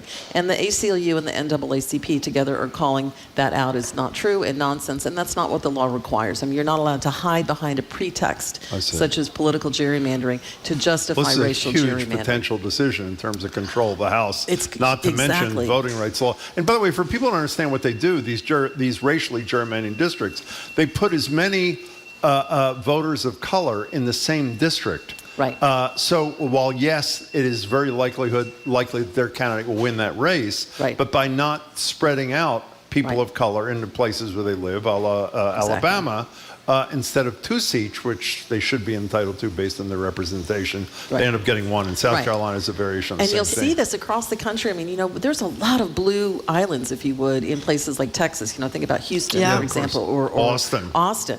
And what they do is they divide it up in pies. Right. So they take a little piece of each district as a way to try to prevent people of color from having their vote counted in the same way. Should we take any hope from the Alabama decision? Absolutely. Yeah, because maybe, as some people have argued, they don't want to look that racist. Yeah, right, not that racist, even though they are.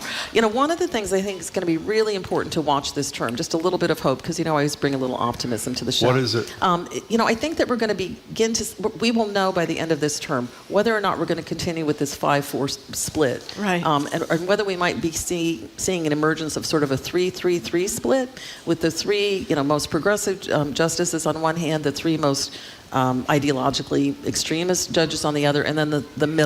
Who's the middle? That would be, I would say, that would be Roberts, Kavanaugh, and Gorsuch. Huh. So it's Amy Coney Barrett and Thomas and Alito. Well, again, I mean, who knows? But there is some sense that they are not immune to the trashing they've all taken. Right. I mean, during the Dobbs and the fact that people have lost complete confidence in, well, not everybody, but an awful lot of people, and the fact that they're corrupt. Right. Wait a second. Other than the Alabama redistricting, what is the evidence that they give a damn what the American people think? They have talked about actually developing an ethics code for themselves. Oh, I haven't seen it yet. Have you seen it? I have not seen it yet. Okay, well, it's coming next Friday. Okay, we only have 2 minutes left. Yep. What are we doing What are we allegedly doing on Beacon Hill about robots? This is a serious thing. It's really serious, and this is a real opportunity for Massachusetts to once again lead when it comes to the law keeping pace with technology. So this is a bill that's actually put together by, the ACLU is part of it, but so is Boston Dynamics, one of the most important employers and developers in the state, along with State Senator Michael Moore and State Rep Lindsay Sabadosa. What would it do? Basically, this would prohibit the manufacture, sale, and operation of robotic devices and drones mounted with a weapon.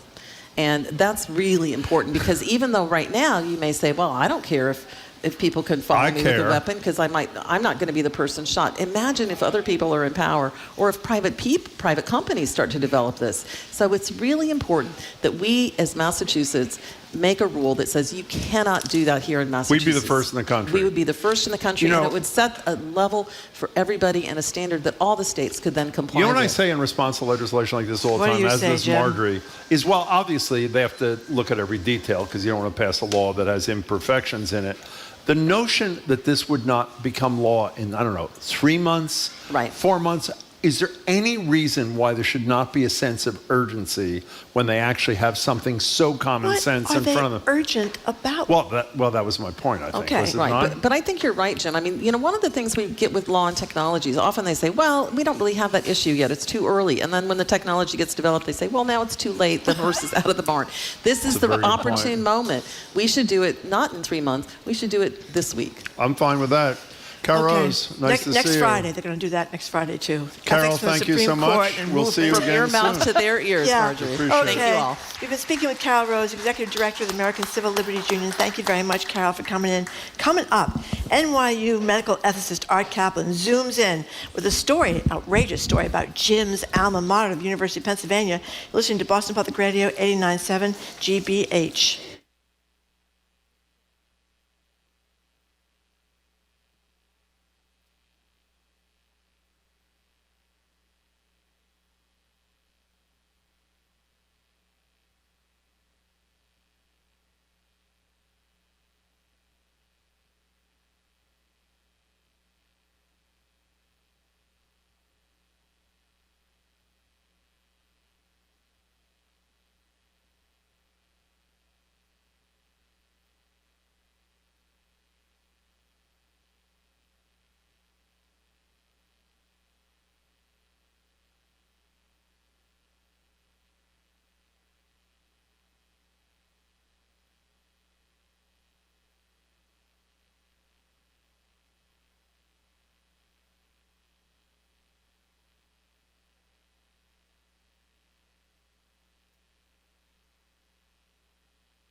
Welcome back to Boston Public Radio. Jim Browdy, Marjorie Egan, live at the library, streaming at youtube.com/GBH News, facebook.com/GBH News. In exactly 16 minutes, we will be devoting our final hour today to stories about one of the best people Marjorie and I have ever met, our colleague Brian O'Donovan. His family is going to join us, friends. We hope listeners will join us as well. But first, we're joined now on Zoom by medical ethicist Art Kaplan. He's the Doctors William F. and Virginia Connolly Mitty Professor, founding head of the Division of Medical Ethics at NYU School of Medicine in New York City. Hello, Art Kaplan. Hey. Hey to you. Hey, Art Kaplan. Many people may know we have this big UAW strike nationwide. There's been strikes in other places around the country. 75,000 Kaiser Permanente employees went out on strike, Hollywood writers and other union members. But the other strikes have been kind of long-term. This was like a 3-day strike at Kaiser Permanente. They want to get more people hired. They want to reduce wait times. They obviously want more money too. But I don't know, 3 days? What does that get you? Well, it's a great question. This is a strike by everybody but the doctors and some nurses. Everybody else, technicians, went out, and aides, physician assistants. They really are underpaid. I don't know if you know this, Marjorie. They're making Burger King, McDonald's wages. I mean, it's silly. They are not really earning what you need to earn, and they're not earning what they should in terms of recruiting people, retaining people. So I support what they did, even though it comes at a price of pushing healthcare back for people because, a lot of the voluntary procedures aren't scheduled. I think they tried to do a strike with, if you will, velvet gloves. They didn't really want to hurt anybody, Yeah. they didn't harm patients, so they symbolically went out and said, we're going to make a little trouble here. We're going to remind you we could be gone longer, but because of the nature of the business we're in, we're going to just do something symbolic initially and see if that gets any response. Well, you know, as I've mentioned this before, I led a strike a long time ago of lawyers, secretaries, and paralegals in New York City, 12 weeks, and we were actually supported by our clients because, like the Kaiser people, they work really hard to make clear that while they want to do better themselves, doing better themselves, not contracting out with inexperienced people, actually accrues to the benefit of the patient. And so I know it's a hard sell because people like Margie will write a column in the Boston Herald, like you wrote about me, trashing me years ago. That's right. Because every word was accurate. Because your attitude is anybody who ever goes on strike who serves people in the public obviously is abandoning them. In fact, I've read a lot about this Kaiser thing. They're concerned about the quality of patient care. Kaiser Permanente is not willing to pay enough to guarantee it, and they're the ones taking the risk for it. So good for them. And I totally agree with Art's analysis. The goal of the 3-day strike, which realistically was not going to settle the dispute, is to make it clear to the employer two things. One, we care about our patients. And two, we are really serious about this. If it isn't resolved, there are going to be more serious consequences down the line. So good for them. Hey, by the way, while we're on the subject of withholding services, I've been asked at different times today, do Israeli doctors and nurses and hospitals have an obligation to care for injured terrorists who got into Israel and murdered and killed people, but presumably some of them will get injured in the process of the Israelis at least fighting back to their border? And the answer is yes. You know, we still have a situation where we try to ignore whether you're a terrorist or an invader or a responder militarily, that doctors try to treat everyone. I think that ethic holds up. I don't think it should be changed. But I'll tell you one that's not getting any attention. If you looked at Gaza, there are going to be people in there who need medicines. There are going to be people in there who are on special study protocols because they have a cancer or something. And when Israel locks it down and says no electricity, no food, and so on, there's no medicine. So that is an interesting question about international law says you can't deny medicine to people, but I think that's going to be controversial right now because it looks like Israel punitively is going to say you did this to us, we're shutting you down. By the way, I think probably everybody in this audience, either here or at home or at work, remembers a similar ethical dilemma around Tsarnaev. When Tsarnaev, the surviving brother, who's now serving life in prison in the Supermax in Colorado, was taken to the hospital, there were extensive stories about the nurses. The nurses, the medical personnel who were doing exactly what their obligation is, try to heal and save a life. Feeling very torn about it. Exactly. So that's a really interesting point, Art. We're talking to Art Kaplan. Okay, let's get on to my favorite story of the day. This comes from Jim's alma mater, the University of Pennsylvania. Well, he worked there too. That's right. You worked there too. You're part of the problem there, Art Kaplan. I am. Yes, both of us. It's a woman, Katalin Karikó, I believe that is her name. Yeah. She just won the Nobel Prize. But before she won the Nobel Prize... For medicine. She was kind of shunned in the hothouse, frat house world of academia and science. Here's the kind of things that she did that really got her colleagues going. She used the water once that belonged, the diionized, whatever that is, water belonged to a senior member of her lab, rather than climbing 5 flights of stairs to get some water from a different laboratory. She called out other people's mistakes. When some guy said she was working for him in a project, she said, I'm here to advance science. I'm never, ever working for you. So she was kind of like a lot of men who are geniuses and bosses. I'm reminded, people have read Lessons in Chemistry. It reminds me a lot of that bestseller that's going to be made into a movie. But then she was doing mRNA research, right, on all these vaccines.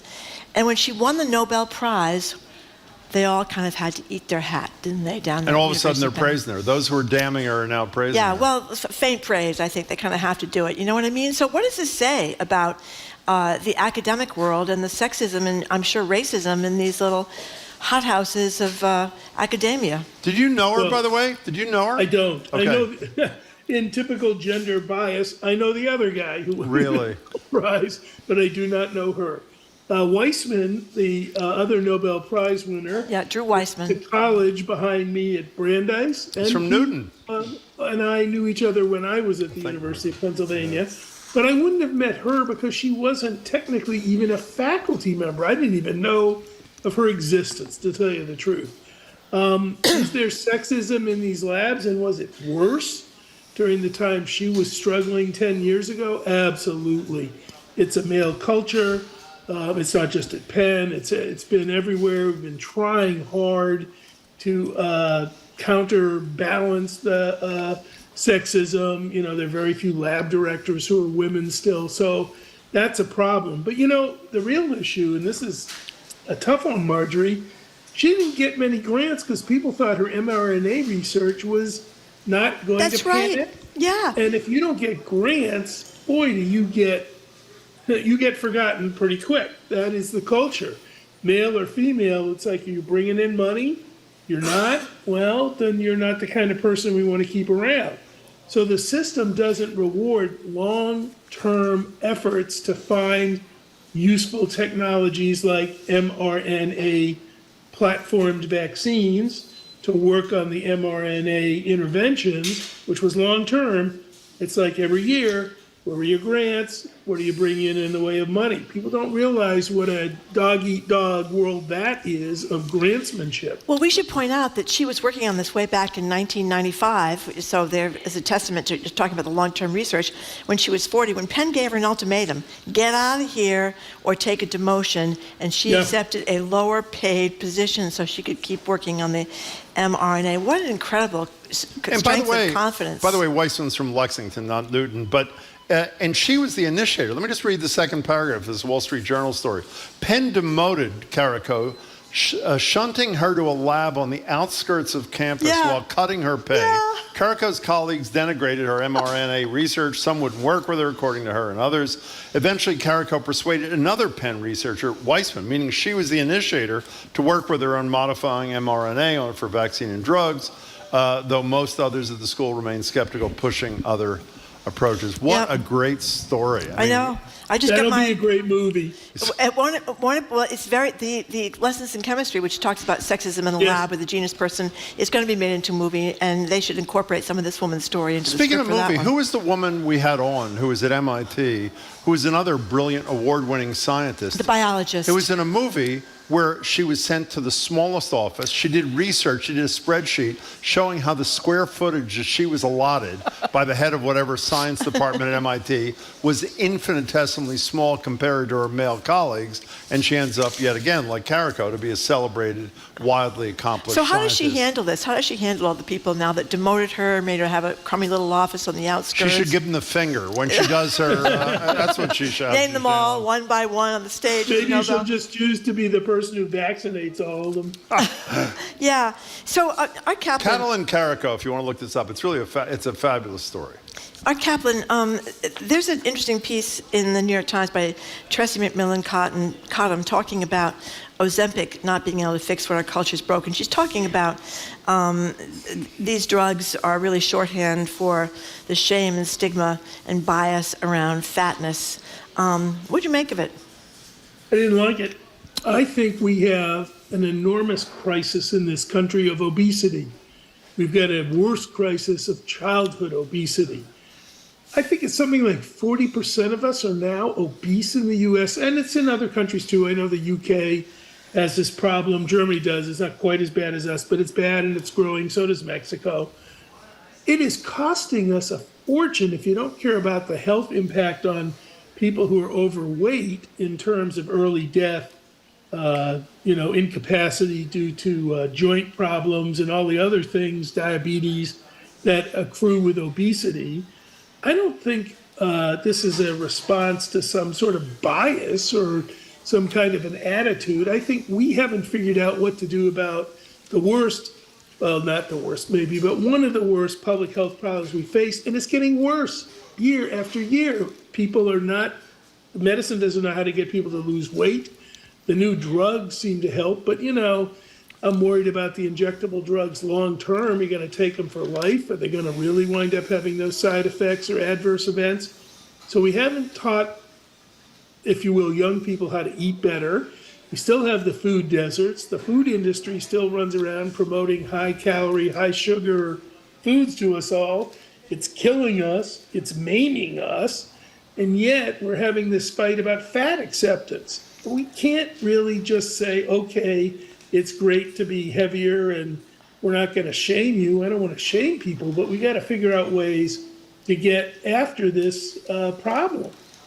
You know, Art, one of the interesting stories, I assume because it was so expensive, and because, correct me if I'm wrong, my understanding is insurance is covering it only if the reason you want it is as a diabetes drug as opposed to an obesity drug. I assume that while so many people wanted it, not many people were using it, but there was a Walmart person. Well, either a Walmart person was on NPR or NPR was reporting about what a Walmart person said, that already they are seeing dramatic changes in their sales, meaning they're selling less food because people are losing weight and eating less. They're selling, this is incredible, different size clothing in different volume because people are losing volume kind of thing. So already this is a pretty big deal. I don't mean that as a pun. I think it's a huge deal. I think we're not paying attention enough to the impact. Remember, this use of this drug is all off-label. It was really only proven in diabetics.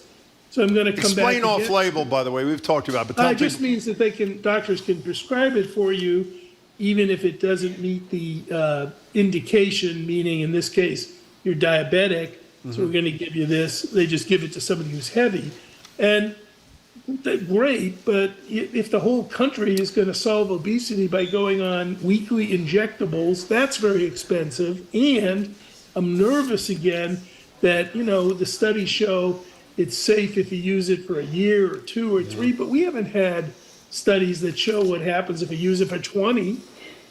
You know, Art, I know I asked you this before, but I can't remember the answer, so my apologies. Off-label drugs like this, we've talked about a lot of them, particularly during COVID with you. So the FDA approves Ozempic for treatment of diabetes.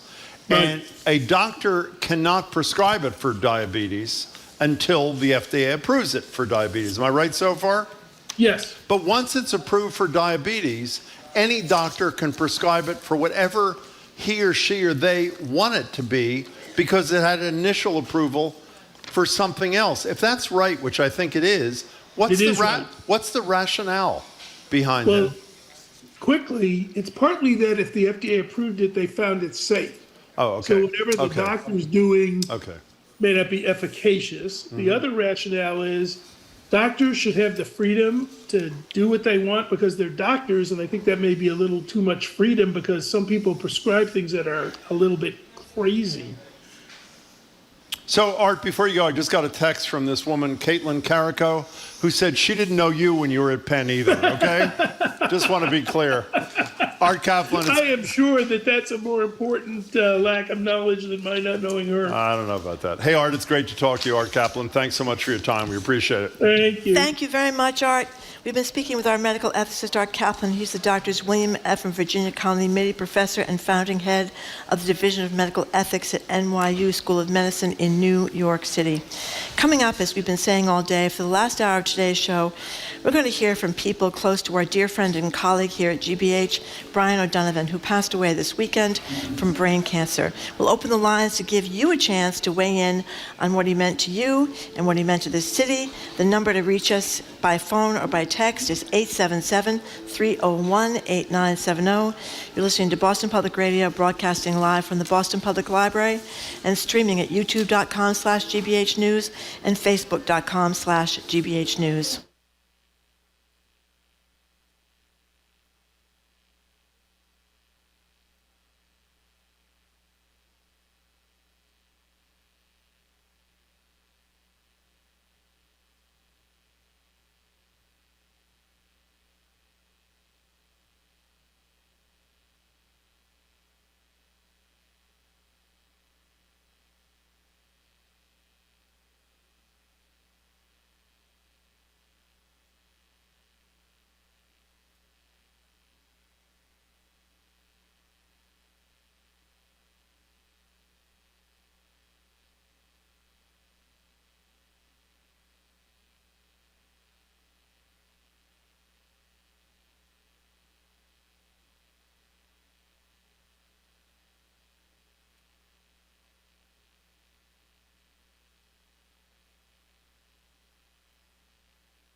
Welcome back to Boston Public Radio. Marjorie Egan and Jim Browdy. We're live at the library, streaming at youtube.com/GBH News, facebook.com/GBH News. For the final hour of today's show, as we told you, we're going to focus on our friend and colleague, Brian O'Donovan. For many people, Brian is synonymous with the Celtic Sojourn and his legendary Christmas Sojourn specials.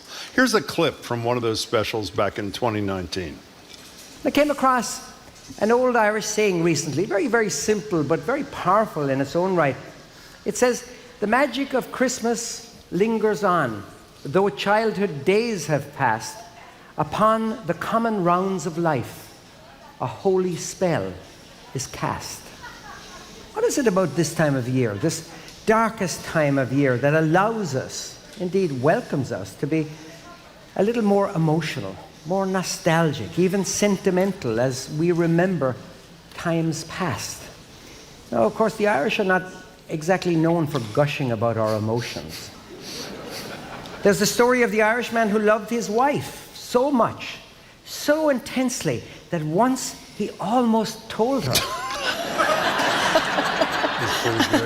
Okay, but there was much more to Brian O'Donovan than his ambassadorship to Irish culture and music in the city, and his constant reminder that live music is where it's at. Mm-hmm. Soccer in New England wouldn't be what it is today without him. He brought the FIFA World Cup to Foxborough in 1994 and served as the first general manager for the New England Revolution when the MLS launched its first season the following year. And of course, family was huge to Brian. His most recent and last appearance with us, he was joined by his wife, Lindsay. He had 4 kids, Aoife, Kieran, Aidan, Nuala, 3 grandchildren, Ivy Jo, Nomi, Harriet. We'll speak with a number of people close to Brian, and our lines are open right now for you to call in with your thoughts about Brian at 877-301-8970. But first, we are joined by his wife, Lindsay, his son, Aidan, and we want to say to both of you, we totally love this man, and we're thrilled that you gave us some time today to talk about your husband and Jim. father. Thank you both. Thank you. Thank you for having us. We adored him, too. So we heard. So, Lindsay, tell us how you met Brian. Okay, do you want the 1-minute story or the 2-hour story? I'm assuming the 1-minute story. We'll start with the 1 minute. Combo. Well, he walked into a trad music session at the Village Coach House. I think it was an August night in 1980. And he had been traveling around, and he was on his way around the world. And after about an hour of us chatting with him and different people and playing songs and singing songs, everyone there was kind of like, oh, my God, let's hope this guy stays in Boston. And he ended up staying, and that was the beginning of it right then and there. What'd you think of him? I thought he was amazing, and I was amazed because he knew a couple of my favorite songs. One was the Bantry Girls' Lament, and the other was in the May Morning Dew. And he was able to sing both of them, and I thought, okay, I could have a life with this guy. By the way, for those who don't know, Lindsay is a wildly accomplished musician and performer herself. I believe 42 years, Lindsay? Right, 42 years this past August. Yeah. You know, Aidan, when people who didn't know your father would ask me how to describe him, I would say he fills every room he enters. Did he do the same in his house? Yeah, yeah, in the biggest, most sort of cartoonish way, almost. It's the type of thing out of folklore. You know, I think that. You know, and I'm sure these stories will continue to sort of grow and grow as we move, further and further passing. But he filled every room in just the way that he was able to make everyone feel like they were the most interesting person in the room, Jim. I think that he took a genuine interest in everybody's sort of work and everybody's passions. I mean, a lot of the media and articles of his life's work in the last few days have focused on the unique dichotomy of his 2 professional pursuits, which are, of course, sports and production at Foxborough Stadium, and then Celtic music and the arts with GBA. I think in the Globe obituary, he was quoted as saying that folks struggled to reconcile these 2 worlds. But what wasn't captured, Jim, was the way in which it was more than these 2 worlds. He was somehow able to be confident and conversational regarding literally any of the world's curiosities. For instance, like, I once dealt with a complex, high-stakes domain case in my own career, and he was able to genuinely provide very valuable advice to me regarding, flight designations of commercial property companies. And he was similarly conversational regarding anything, regarding my wife's career as a dietitian, for instance. I mean, that would extend to literally anything under the sun, be it air traffic control or the field of anesthesia. I mean, just absolutely anything. Our experience too, Aiden, let me tell you. Well, I must admit a certain jealousy when I read these stories, because I have this vision of the O'Donovans over there. Everyone every night is gathered around the piano and breaking into song, and nobody's fighting about emptying the dishwasher or clearing the table. Lindsay, give me a behind the scenes. It couldn't all have been sweetness and light. Oh, no. Okay. Absolutely not. Tell us a good we story. were always kind of at each other about what song to play or what playlist we were going to use. And Brian had playlists for everything. I mean, I think he's probably the only father that ever walked into the labor and delivery room at Newton Wellesley Hospital and handed the midwife a tape cassette and said, "This is our labor and delivery playlist." I mean, you should have seen their faces. But he was, we played all kinds of music in our house, and we played Beatles, we played Carole King, James Taylor, classical, and it was just something that Brian brought. He just always wanted family around. He always wanted the more the merrier. And I think Aiden and I both would say that our kids were very lucky that he took such a deep interest in their friends and every one of his nieces and nephews. He had an incredible friendship with, deep friendships, and was able to actually, over the last few years, really get to know all of his little grandnieces and nephews on our last trip to Ireland.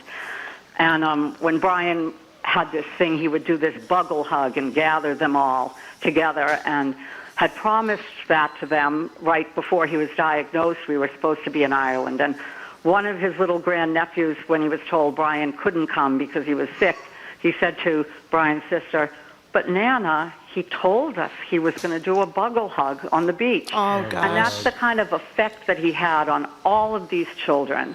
And in the neighborhood, our neighborhood was just incredible with the way he reached out to everybody, reading to children. It was just magic. I will make a correction to what my mom said there, which is, that he would take an interest in his kids' friends.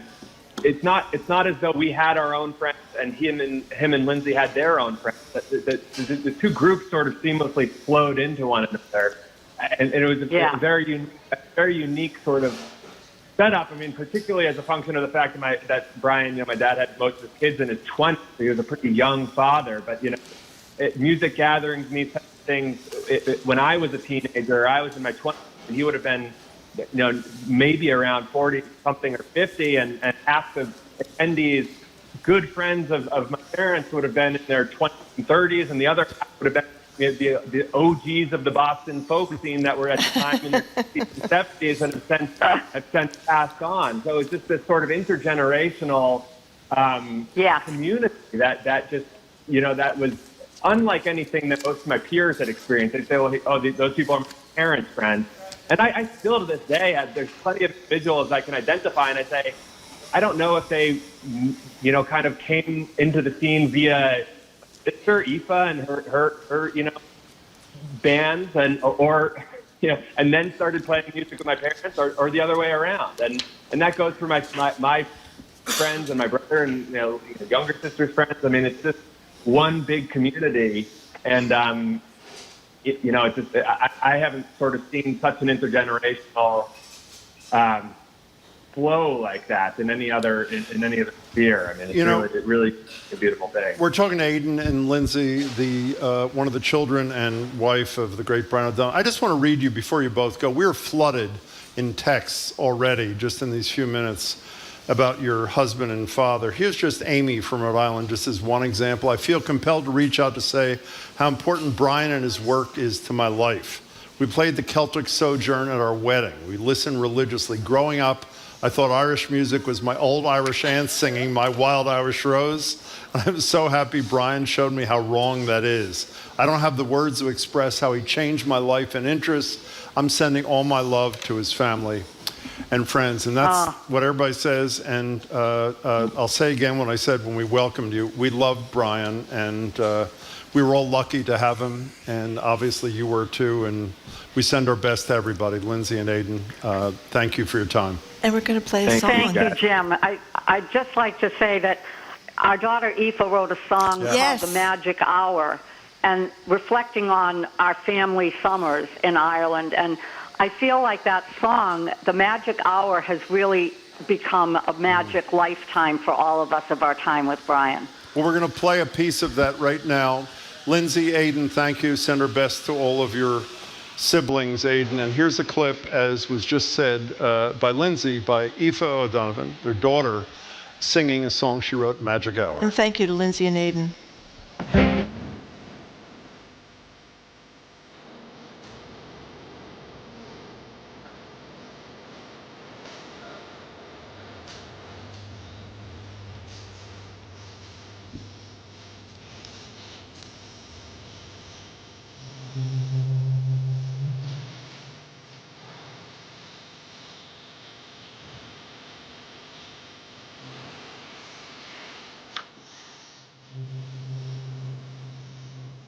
Aoife O'Donovan singing Magic Hour, the daughter of Brian O'Donovan. 877-301-8097. We have a bunch of his friends, people he's played with, who are going to be joining us, but you as listeners are welcome as well at 877-301-8097. You know, one of the things Aiden said, you know, unlike somebody like me who thinks he knows everything and doesn't, but talks about it, Brian was the ultimate, I hate the expression Renaissance man, I can't think of a better one.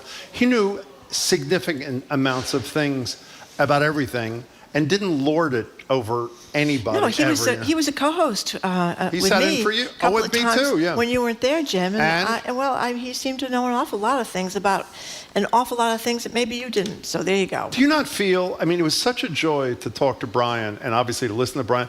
You know, I mean this sincerely. When we were putting this together today and our colleagues were doing this thing, I was literally saying I'd love so much to hear what Brian has to say about Brian. I mean, about a life so incredibly well lived. He was really incredible. I want to play something else, by the way, that we played yesterday. It really moved us. The first time he appeared with us, and I think it may have been the first time he talked about his illness, was in September. And Marjorie asked him a question about why he was even talking about his diagnosis. And here's what Brian had to say to us and all of you who were listening. The amount of kindness that has come to me through this bleak diagnosis really strikes me that the goodness of people. What a cry, but it's more important than ever, and it's there in abundance, absolutely abundance. And that's what has kept me inspired and not feeling desperate or not feeling hopeless, the exact opposite of it.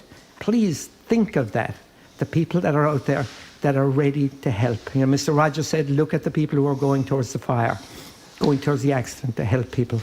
And that's what's happening in this town. It's what's happening everywhere.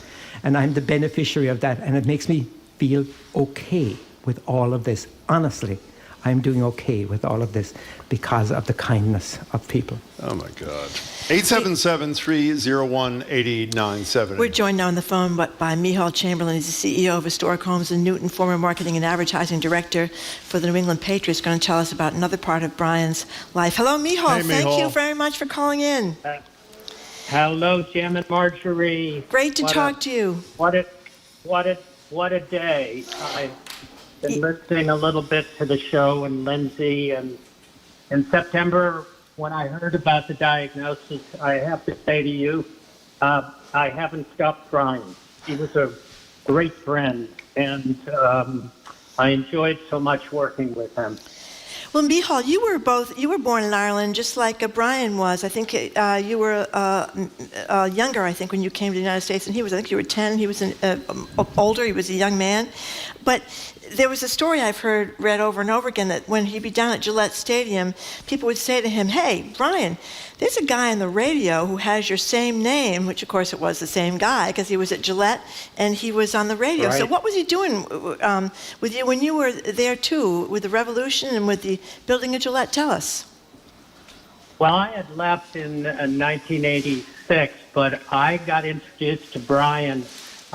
We wanted to have an Irish festival at the stadium when it was Sullivan Stadium back when, and I went out to Milwaukee to see what they were doing out there, and it was just unbelievable. And I met a fellow by the name of Ed Ward who ran that festival. And when it came time for us to start our festival in, I believe it was 1984, Ed suggested we speak with Brian. And of course, he knew the Irish music scene and he knew the musicians. And we hired him to run that event, and eventually, people that know him know the story.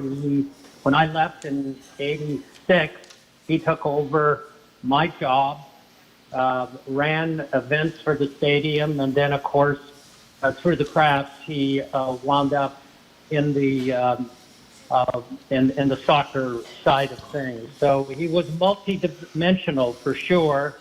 And I'll tell you what, it was the best hire I've ever made. Hey, Michal, I've been on an eternal search for days to find even one person who didn't like Brian O'Donovan. Do you know one? I certainly, I know no one. I mean, he had genuine goodness. He did. Yeah. And, he was the kind of guy that you cherish those moments when you were around him. They were happy, they were positive, and he just was an absolutely wonderful man. Wonderful man. And you know what? He really knew the music and the musicians. I remember when I came out from Ireland when I was 10, my parents here in Cambridge, we used to listen a lot to the Irish music, but we were just listening to the music. He brought the culture. He brought the meaning behind the music, which was so wonderful. It was a blessing for all of us that like Irish music. Hey, Michal Chamberlain, we really appreciate your time and your thoughts about your great friend, Brian O'Donovan. Thank you for calling in. Yeah, thank you very much, Michal, and sorry for your loss. I know you were close. Appreciate Can I read calling. a text or two? Sure. Here's Cody. Truly, it feels like a death in the family. A life worth living is a drop in the sea of ripples in time. One who will remain a man of great renown and fond memories. One who will be the whisper of legend in the hearts and minds of the future. One who will always be a part of the breath and soul of Boston. Celtic music and forever a loving family man, friend, and voice to the gentleness of all that is beautiful. It's so true. We all mourn and laugh and smile at all that Brian will always be. That is truly beautiful, Cody. Thanks for writing. Well, that reminds me of something people have said in some of these stories about him, that you talked to him as kind of like talking to a minister, like a really good minister. Not a bad minister, but a good minister. And as other people have mentioned too, it wasn't just the Irish songs, that Wild Irish Rose and Danny Boy and the Clancy Brothers. When you listen, and this is one of the things Brian said himself, he curated the music for you. So when you listen on a Saturday afternoon, or you went to the Celtic Sojourn, and you went to a St. Patrick's Day Celtic Sojourn, it was curated music. It was the best Irish music performed by the best musicians. It was just wonderful. Well, I said yesterday, I'll say it again and embarrass myself, but it's true. I hated Irish music until I met Brian, and he says, you got to come to our Christmas event, and it changed everything. I mean, as you say, not only the curate, everything is in context, everything's part of the culture, and talk about a leader, of his ability to weave everything together, including weaving the audience into the performance. It was really, really Beautiful. An anonymous texter, I'm so glad that you're dedicating this hour to Brian. Brian was a force of nature when it came to expanding our knowledge and enjoyment of music, Celtic and otherwise. I will miss his Irish lilt, his enthusiasm, even his gentle pathos in times of sadness. We had a lot of people on the show who were young performers, and I mean young, in their 20s, who would shock us by saying, uninitiated by us in response to a question, that Brian was the one who inspired them and convinced them that they should do what they do. Well, we're going to talk to a couple of them before the hour is out. But right now, we're joined on the phone by the Reverend Kate Lazar. She's from the church in Cambridge, the First Church in Cambridge, and she has an interesting story to tell about Brian coming to visit her about something that's going to take place tomorrow. Kate, hey, Reverend, how are you? Thank you for calling. Hello. So, Reverend, he made 2 requests, we're told, of you. What were they specifically? Yeah, so this, I first got to know Brian. He would bring over casseroles that Lindsay had made for my program, the Friday Cafe, which is a program that serves a community meal to homeless and food insecure neighbors. And Brian began dropping by with dishes that Lindsay had made, and we would catch up with each other, and he would tell me about the grandkids. But after the diagnosis, he and Lindsay asked to meet with me. And when we sat down, there were 2 things that were on his mind. The first is he wanted to let me know that when the day came, however long it was, he would like his service to be at First Church. Mm-hmm. And, of course, I said yes.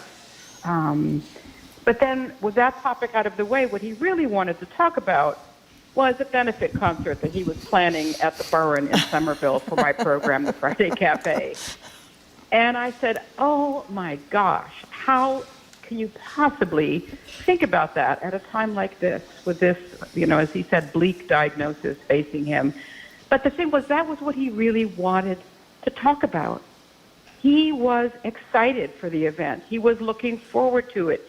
He knew it was going to be a great evening with his friends for a good cause. And it was an amazing evening. It was magical. It was unforgettable. And that, to me, is just who Brian was. He was always embracing and generating life, even when death was staring him right in the face. He was so generous, just always dreaming up more ways to do good in the world. He was extraordinary that way.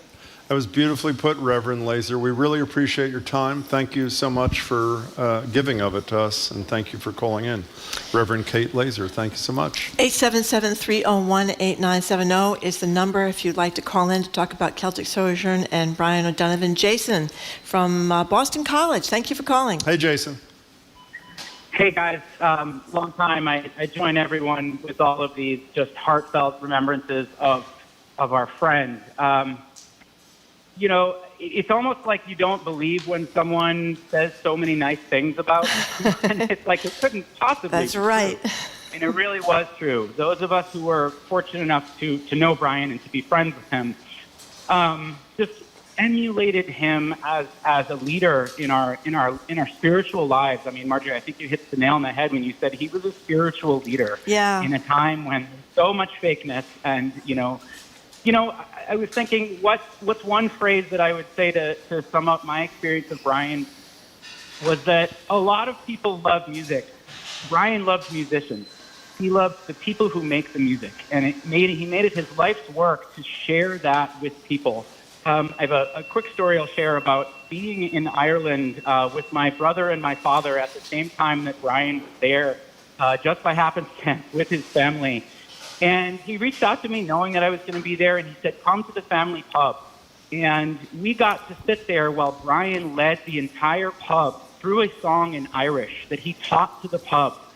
I took video of that, and I played it for my students at Boston College this morning. And, of course, there's me. They're like, why is our professor, losing it? It was just and I think of it as a peak life experience because it was all about the heart, and it was about celebrating people and the human voice. And he was my friend. I relished the opportunities that I had to work with him, both in theater and in music.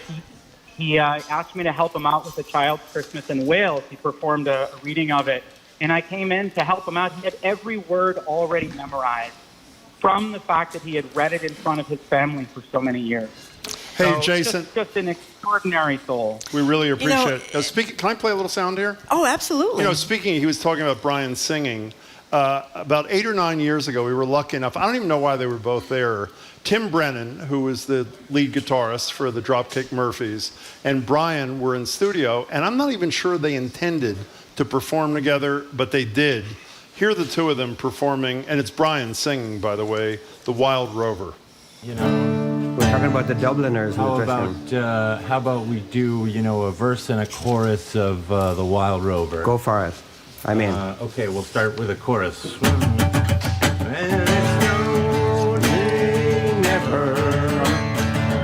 No, nay, never, no more will I play the wild rover. No, never, no more. I've been a wild rover for many's the year, and I spent all my money on whiskey and beer. And now I'm returning with gold in great store. I gotta change the drop kick mode. Never will play the wild rover no more. Tim Brennan from the Dropkicks and the great Brian O'Donovan. Speaking of great, one of our colleagues is here with a friend whom we know. Charlie Sennett, welcome, and you have somebody you want to introduce to people listening today. I do. I have Diane Foley with me, and Diane is a dear friend, and I had the great honor to introduce Diane to Brian in a terrible moment after Jim Foley, Diane's son, was killed. And it was just like one of those times when I get to bring these two together. And I think Diane will have a lot to say. I want to jump in for 1 second and say, I'm so proud to have spent a lot of money on whiskey and beer with Brian. I actually did that with him. It is truly a death in the family at GBH. He was my dear friend. I loved the man. Just hearing Lindsay and Aidan was so powerful. And there's this theme that I think ties in with Diane, which is, out of really dark times, Brian had an ability to pull you in and help you see something positive, like his own diagnosis. And he says, It's the kindness of others, right? For me, we were working on the 100th anniversary of the armistice in World War I. And Brian and I teamed up on this because so many of those who fought in that war were Irish soldiers, and they wrote so many of the beautiful anti-war songs that we remember. And they also wrote so many powerful anti-war poems that we remember. And it was so Brian to pull that up out of the memory of this horrific war is this music and poetry, Celtic music and poetry that sustained us. And so I think about that because in that war, all the lines of the Middle East were drawn and all the wars and all the horrors that have happened since. But it was so Brian to see in that terrible war poetry and anti-war poetry and anti-war music. So in that spirit, he said to me, I really want you to bring Diane Foley to Christmas Celtic Sojourn after Diane's son, Jim, was killed in Syria. Diane Foley, it's great to see you again. We're really glad you're here today. Thank you very much. Oh, it's my honor to be here. Tell us about those moments. Well, Jim loved the arts and had a great appreciation for music and what written word, spoken word, and certainly music could bring. And it was, I remember so well that evening when Charlie and Brian invited us to the Celtic Sojourn, and the healing of the beautiful Irish music in that evening. And it sounds like Brian, I never really knew him, but it sounds like he had an ability to bring love and healing out of tragedy, out of the darkest places. And to me, that's a gift. And that sounds like that's the gift you're celebrating today. What was that night like for you, Diane? Well, to be honest, I was telling Charlie, I guess one of the things I remember the most is meeting his beautiful mother. Who also loved Brian. And the music, just the healing presence. But Diane, you mentioned finding good things and difficult things. He actually called his diagnosis a gold nugget, and you can make anything that happens to you, into a gold nugget, which is an extraordinary way to look at things. That's a gift. Yeah, isn't it's an it? absolute gift. Part of his legacy. It sounds like Tess. Diane, I have to jump in to say you have that gift. You share it, and I think it's why you and Brian, I could feel the connection. You both have found light in darkness. Well, let me just say, I know from Charlie and from having met you, you and your family have done so many incredible things in your son's name that have meant a lot to a significant chunk of the world. So thank you for your work. We're thrilled you're able to spend a few minutes here today. And Charlie, thank you as well. Diane Foley, Thank Charlie you both. Sennett, thank you so very, much. Very we really much. appreciate it. Charlie Sennett and Diane Foley. Charlie Sennett is a GBH news analyst and founder of the Ground Truth Project. Diane is the founder and president of the James W. Foley Legacy Foundation. Her son, Jim, was an American journalist who was kidnapped in Syria in 2012 and killed by ISIS in 2024. Okay, speaking of music, can we go? Oh, I'm sorry. Yeah, I just wanted to mention one thing, because Charlie talked a lot about poetry, and that was one of the great things on Saturday afternoon, that you get referred to poems by Brian. He loved that Piece of Wild Things by Wendell Berry. He talked about Dylan Thomas poetry all the time. We're going to play him reading some of Dylan Thomas a little later. Well, it had a great line from Seamus Heaney, the great Irish poet,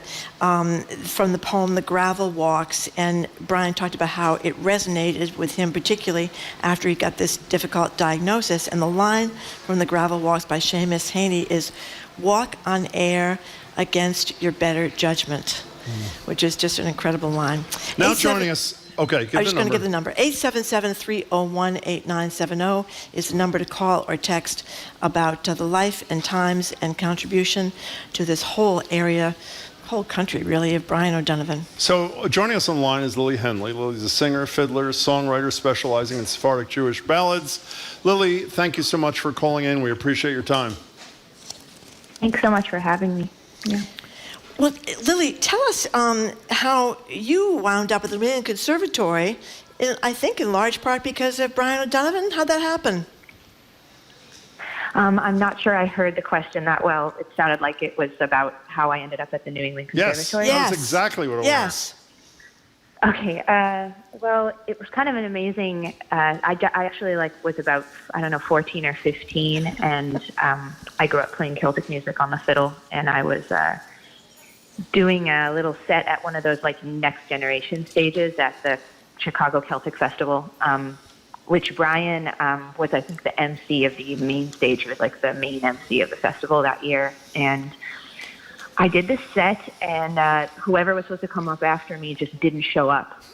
And I guess I was very precocious, and my set was going well, and the person who was running the stage just said, "Keep going, you have another half hour," which I was playing the set completely solo on fiddle. Another half hour. Oh my God. So I was like, okay. I looked out into the audience, and every important person, not every, but there was a big array of really important people to me at the time. I think Natalie McMaster was in the audience, Alistair Fraser was in the audience, and my friend Natalie Haas was there, and I invited her and another friend up just to jam, basically, on the stage. We had we just took up the next half hour just kind of doing the fiddle camp thing on the stage. And afterwards, I went backstage, and this really charming man came up to my father and I and introduced himself and just went right into it. He said, "Where is she going to college?"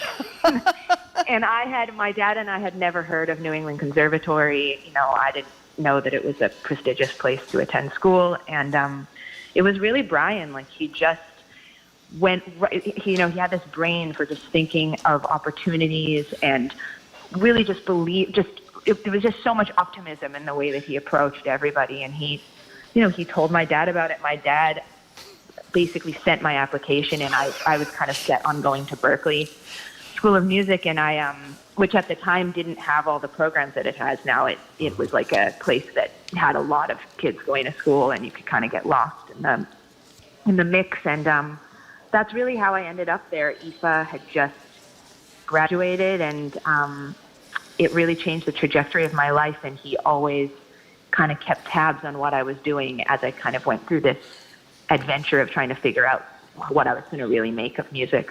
Lily Henley, before you go, what did a 14-year-old fiddler, what was her first impression of Brian O'Donovan?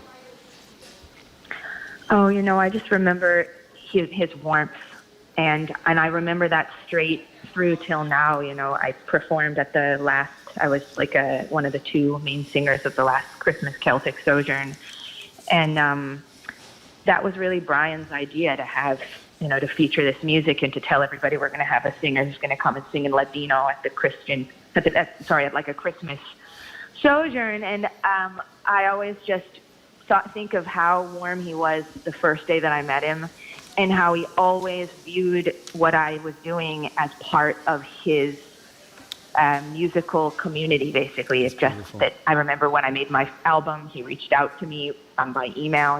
He had heard the whole thing, and he really saw his connection. He saw how people were going to embrace the music, and I haven't always felt embraced by parts of the folk scene. And Brian just always, the genre didn't matter to him. He really felt that the music was the most important thing. He could see that connection, and it gave me the chance to play music with some of my childhood heroes at that show. And I just remember his warmth and his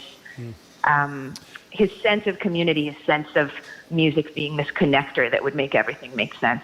And, he's just an incredibly important person to me and to so many people. Said it beautifully, Lily Henley. Thank you so much for giving us some time to talk about Brian. We really appreciate it. We are talking about Brian McGrory, who passed away over the weekend. Brian O'Donovan, Brian too. O'Donovan. Thank Brian you. McGrory is the former editor of the Boston Globe.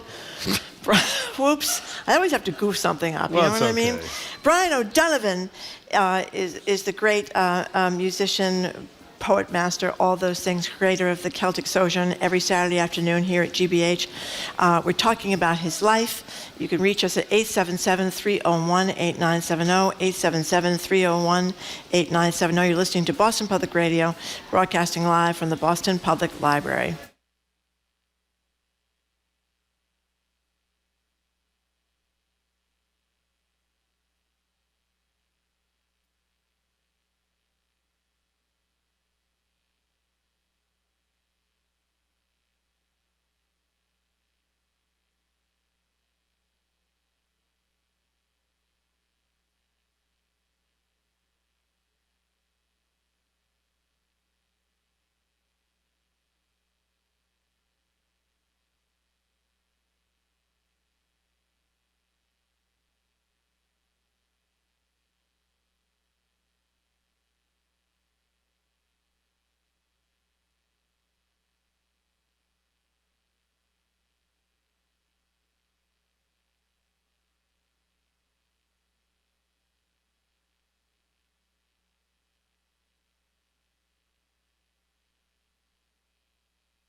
Welcome back to Boston Public Radio. Jim Browdy and Marjorie Egan. We're live at the Boston Public Library, and we are dedicating this hour, which is not nearly enough, so I hope there's much more to come, to the life and work and beauty of the absolutely wonderful Brian O'Donovan. Joining us on the phone is another pretty wonderful person and knew him well, our colleague Callie Crossley. Hey, Callie. Hey, Marjorie. Hey. I had to call in. Good. Because I have two things to say about Brian and me. We had a little bit that we did with each other. I would accuse him of having a fake accent, and he would laugh. And I'd say, cut it out with that fake accent. But I actually got to use it at one point a few years ago when I did a true Under the Radar with Callie Crossley story. As you know, that's my radio program on Sunday. And I did a piece about the St. Patrick's Day Parade in Savannah, Georgia, which many people don't know is the second largest in the U.S. Right behind New York. Wow. See? Under the radar. Under the radar. You are right. And so I had Brian record the promo that week for me. And it was so fun listening to him promote Under the Radar with Callie Crossley, but in his voice, of course, and with that quote-unquote fake accent.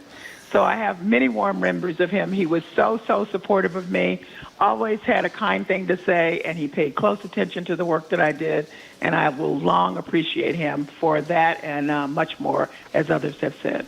Callie, beautiful. Callie. Really glad you called in. Thanks so much, Callie Crossley, our colleague, and Brian O'Donovan's. We are joined now by Ned Casey. He's a musician and a longtime friend of Brian's. Ned Casey, thank you so Ned. much for joining us. Thanks for calling in. Hey guys, thank you so much. I've known Brian most of my life, I guess, at this point, considering how old I am. But I met him in a fairly circuitous manner. Lindsay's brother Greg and I were in college together, so through Greg, I met Lindsay, and then eventually Brian. And our first earliest musical encounters, I guess, were at Christmas parties at Lindsay and Greg's parents' house. And as years went on, it became much more of a musician's party, and it moved to Brian and Lindsay's house when they were married. And it was an amazing sort of thing. You know, you could hear Christmas standards, carols, Handel, Bach in the living room, and in the back room, there'd be a full-on Irish section. Wow. And after we ran through the Christmas repertoire, you'd hear American folk music, blues, rock and roll, Beatles songs, show tunes, Schubert, Blind Blake, the McGarrigles. So, and you never knew who would show up because Brian was the draw. Amazing people would show up. I'm sitting down at the piano once and I'm playing a Gershwin tune. All of a sudden behind me, there's this amazing fiddle comes in with some killer licks. I turned around, Johnny Cunningham from Silly Wizard. Oh my gosh. So, oh my God, it's right. You would never know, you know. When he started at GBH, I used to meet him at the station while he taped the show on Friday night. After that, we'd head out for more music. We had a kind of regular route on those nights, hitting music venues in and around Harvard Square. So we'd go to the Idler, hear Jeff Bartley and Paul Rochelle. We'd go to Jack. We'd go to the Plow to hear Spider John. And we'd go to other places, Johnny D's in Somerville, Ed Burke's in Boston. But music was always a part of whatever we did, whether driving around the Cape, singing doobies at the top of our voices. We'd even sing on chairlifts while skiing. But I think that eclecticism that, Aidan and Jim both referred to Brian's attention for a sort of Renaissance man position, I think that played a huge role in Brian's musical database. Even though his show concentrated on Celtic music, one night at the station, we were getting ready to leave for our regular Friday night job, and we ran into Ron Delicier. Oh, gosh. Who had, a long-time show on GBH, the American Songbook, which I loved and Brian did as well. And I mentioned that to Ron, and he looked at us and he smiled and shook his head and said, "Dream gig, man, dream gig." And I really think that for Brian, that was a dream gig as well. And not just the show. I think his whole life was a dream gig. That's a beautiful way to put it. And I think it was for the rest of it, too. Hey, Ned Casey, we really appreciate your sharing your memories of this great soul. Thank you for calling us, Ned Casey. We really appreciate it. I want to read another text that came in. It's Connie in Natick. A while ago, I was a home caregiver for a hospice client on Saturday, 7 to 4. My husband and I always do something special on Saturday evening, and the drive from my clients to my husband was emotional. Listening to Brian's program was a soothing, comforting bridge I will never forget. Connie says, rest in peace. And here's a post from the Irish singer, folk singer Karen Casey, who lives in Cork in Ireland. The gallant Brian O'Donovan, sending the deepest of deepest condolences today to Lindsay, Effie, Kieran, Aidan, Nuala, Ivy Joe, Nomi, all of his beloved brothers and sisters, and the extended family, and to the community of musicians in Boston, but across the globe who've lost such an advocate.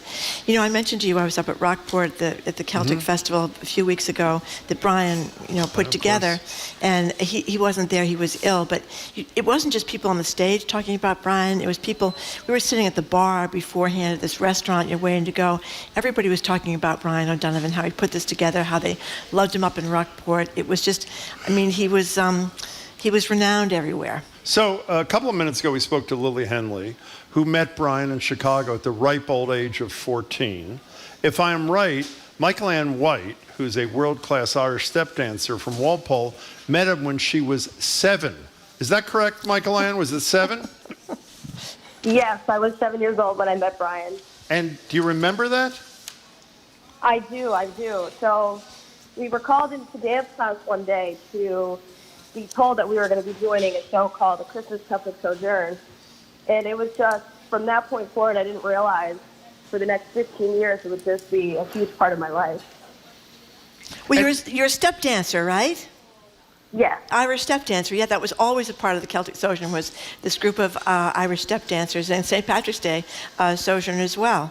What did Brian mean to you as you grew from a 7-year-old to an accomplished, as I said, world-class dancer? What did he mean to you, Michael Ann?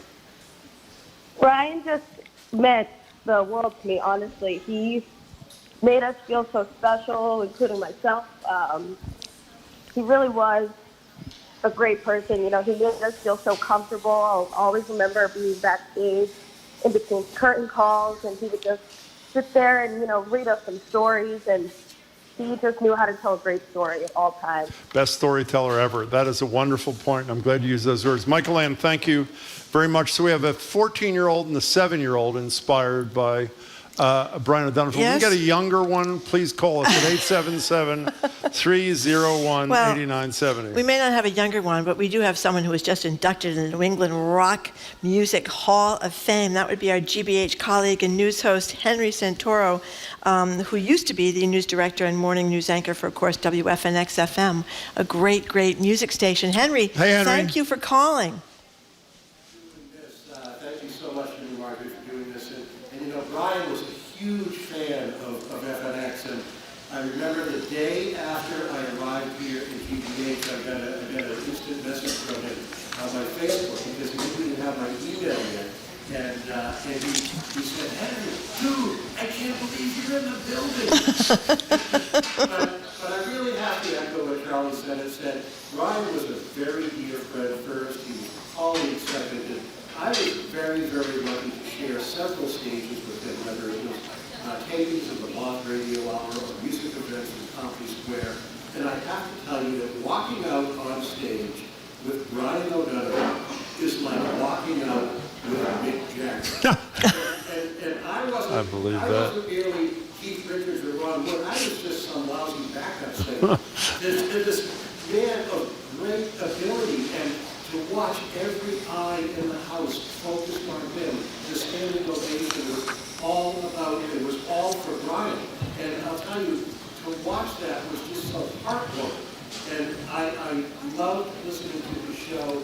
And one of the reasons I love listening to the show so much is that phenomenal voice of Brian.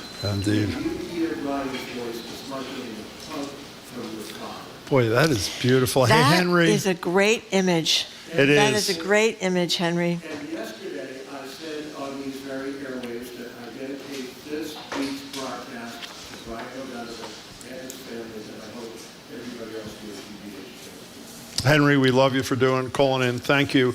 You know, an anonymous texter said something that we've ignored in terms of Brian's wonderful commitments.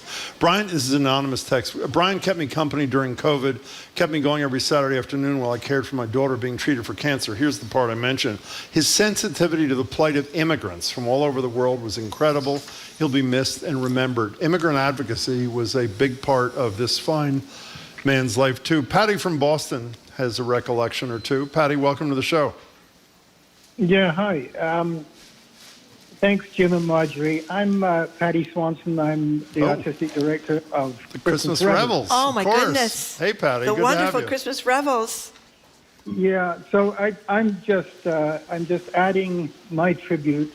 Brian was a great friend of Revels, a personal friend, but he was extraordinary. He performed with us in the Sea Revels at the Emerson Majestic maybe 25 years ago. Served on our board, and you know, out of that experience, I think came the Christmas Celtic Sojourn, and I'm happy to say that I suggested it, that he sat in a big armchair for that. So I love that, by yes, the way. That's a huge part. Yeah, out it's great. Of the poetry. That was great, yeah. Hey, Patty, Yeah, the Christmas Revels is great, and thank you for calling and telling us about what you thought about the great Brian O'Donovan. We really appreciate it. Talk about another person who had a pretty important role in Brian's life and vice versa.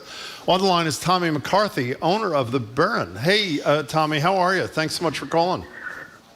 Hello, Jim and Maggie. How are you? We're Thank excellent. you We're glad very you much called. for calling in, Tommy.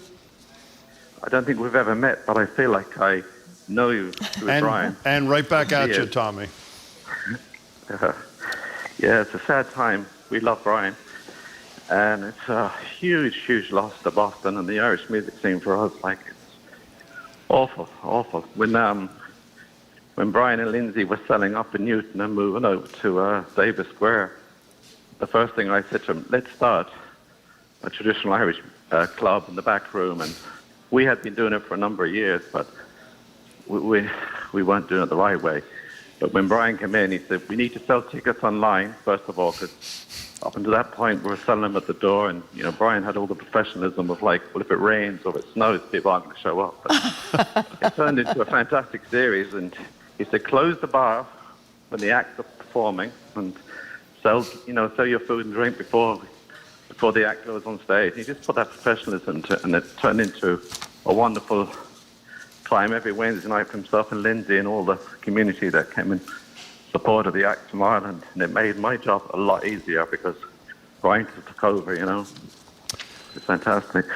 Well, Tommy, I know how I felt about you and your place, too. We really appreciate you taking the call to give us time to give us a buzz. Tommy McCarthy, owner of the Burn, which was near and dear to the heart of Brian O'Donovan. Thank you, Tommy. Here's Liz and Kirk in Dorchester, listening to the show Brian O'Donovan did after the war in Ukraine began. War and Peace and Empathy, a meditation, was incredibly moving.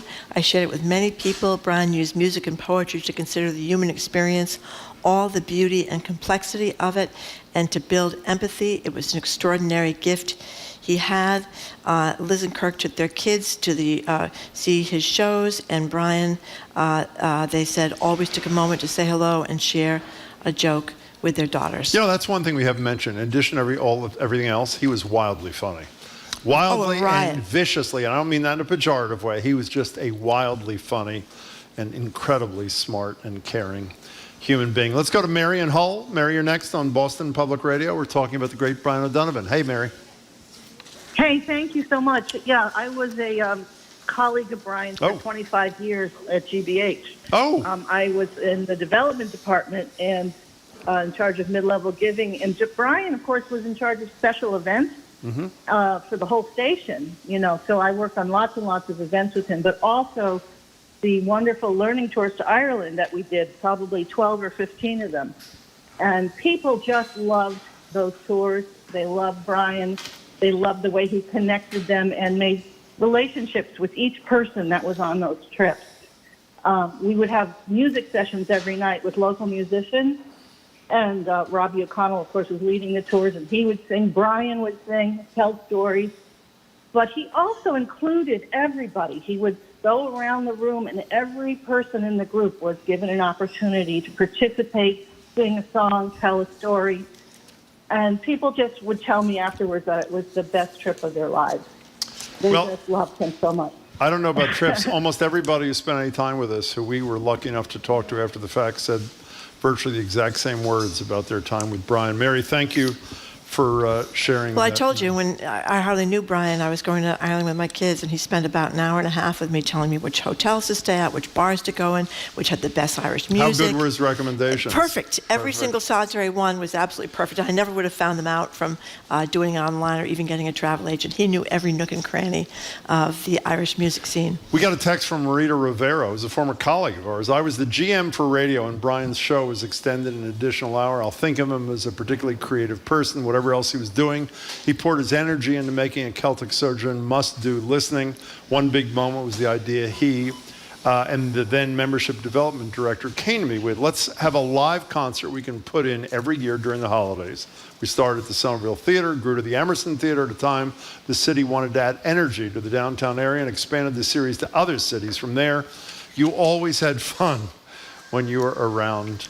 Brian, is there anything, Brian, O'Donovan did not do and could not do? I don't know. I don't know how he had time for all these different things. I mean, mentoring all these people, guiding people to go where to go to college, all the people he remembered their names and spoke to them. And like I said, took the time with me to spend all that time. He hardly knew me to tell me where to go. I mean, he seemed to find time for people, which I think a lot of us don't do. Right? What did you say? What's his quote about live music? Because no greater advocate for live music. Well, when we did the round table, the music round yes, table. we do Brian McCreath and Brian O'Donovan and somebody else. We had different people coming in to talk about jazz. We'd always say the same thing: live music. It's where it's at. It's where it's at. Live music. It's where it's at. He's right. Live music is where it's at. Right? Remember the first time you went to the Boston Symphony? You were swinging in the aisles. I do. In any case, we're going to end this time, and I wish we had many hours more, with the voice of Brian. The first thing you're going to hear is a clip from a Christmas Celtic sojourn as Brian O'Donovan breaks into song. And then the second half of the clip,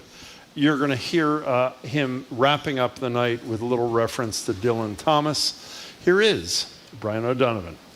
Silent night, holy night, all is calm, all is bright, round yon virgin mother and child, holy infant, so tender and mild, sleep in heavenly peace,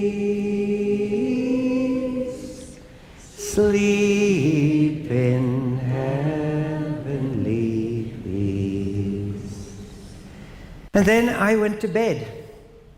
As Dylan Thomas writes, looking through my bedroom window, out into the moonlight and the unending smoke-colored snow, I could see the lights in all the little houses on our hill and hear the music rising from them up the long, steadily falling night.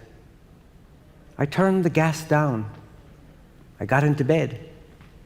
I said some words to the close and holy darkness, and then I slept.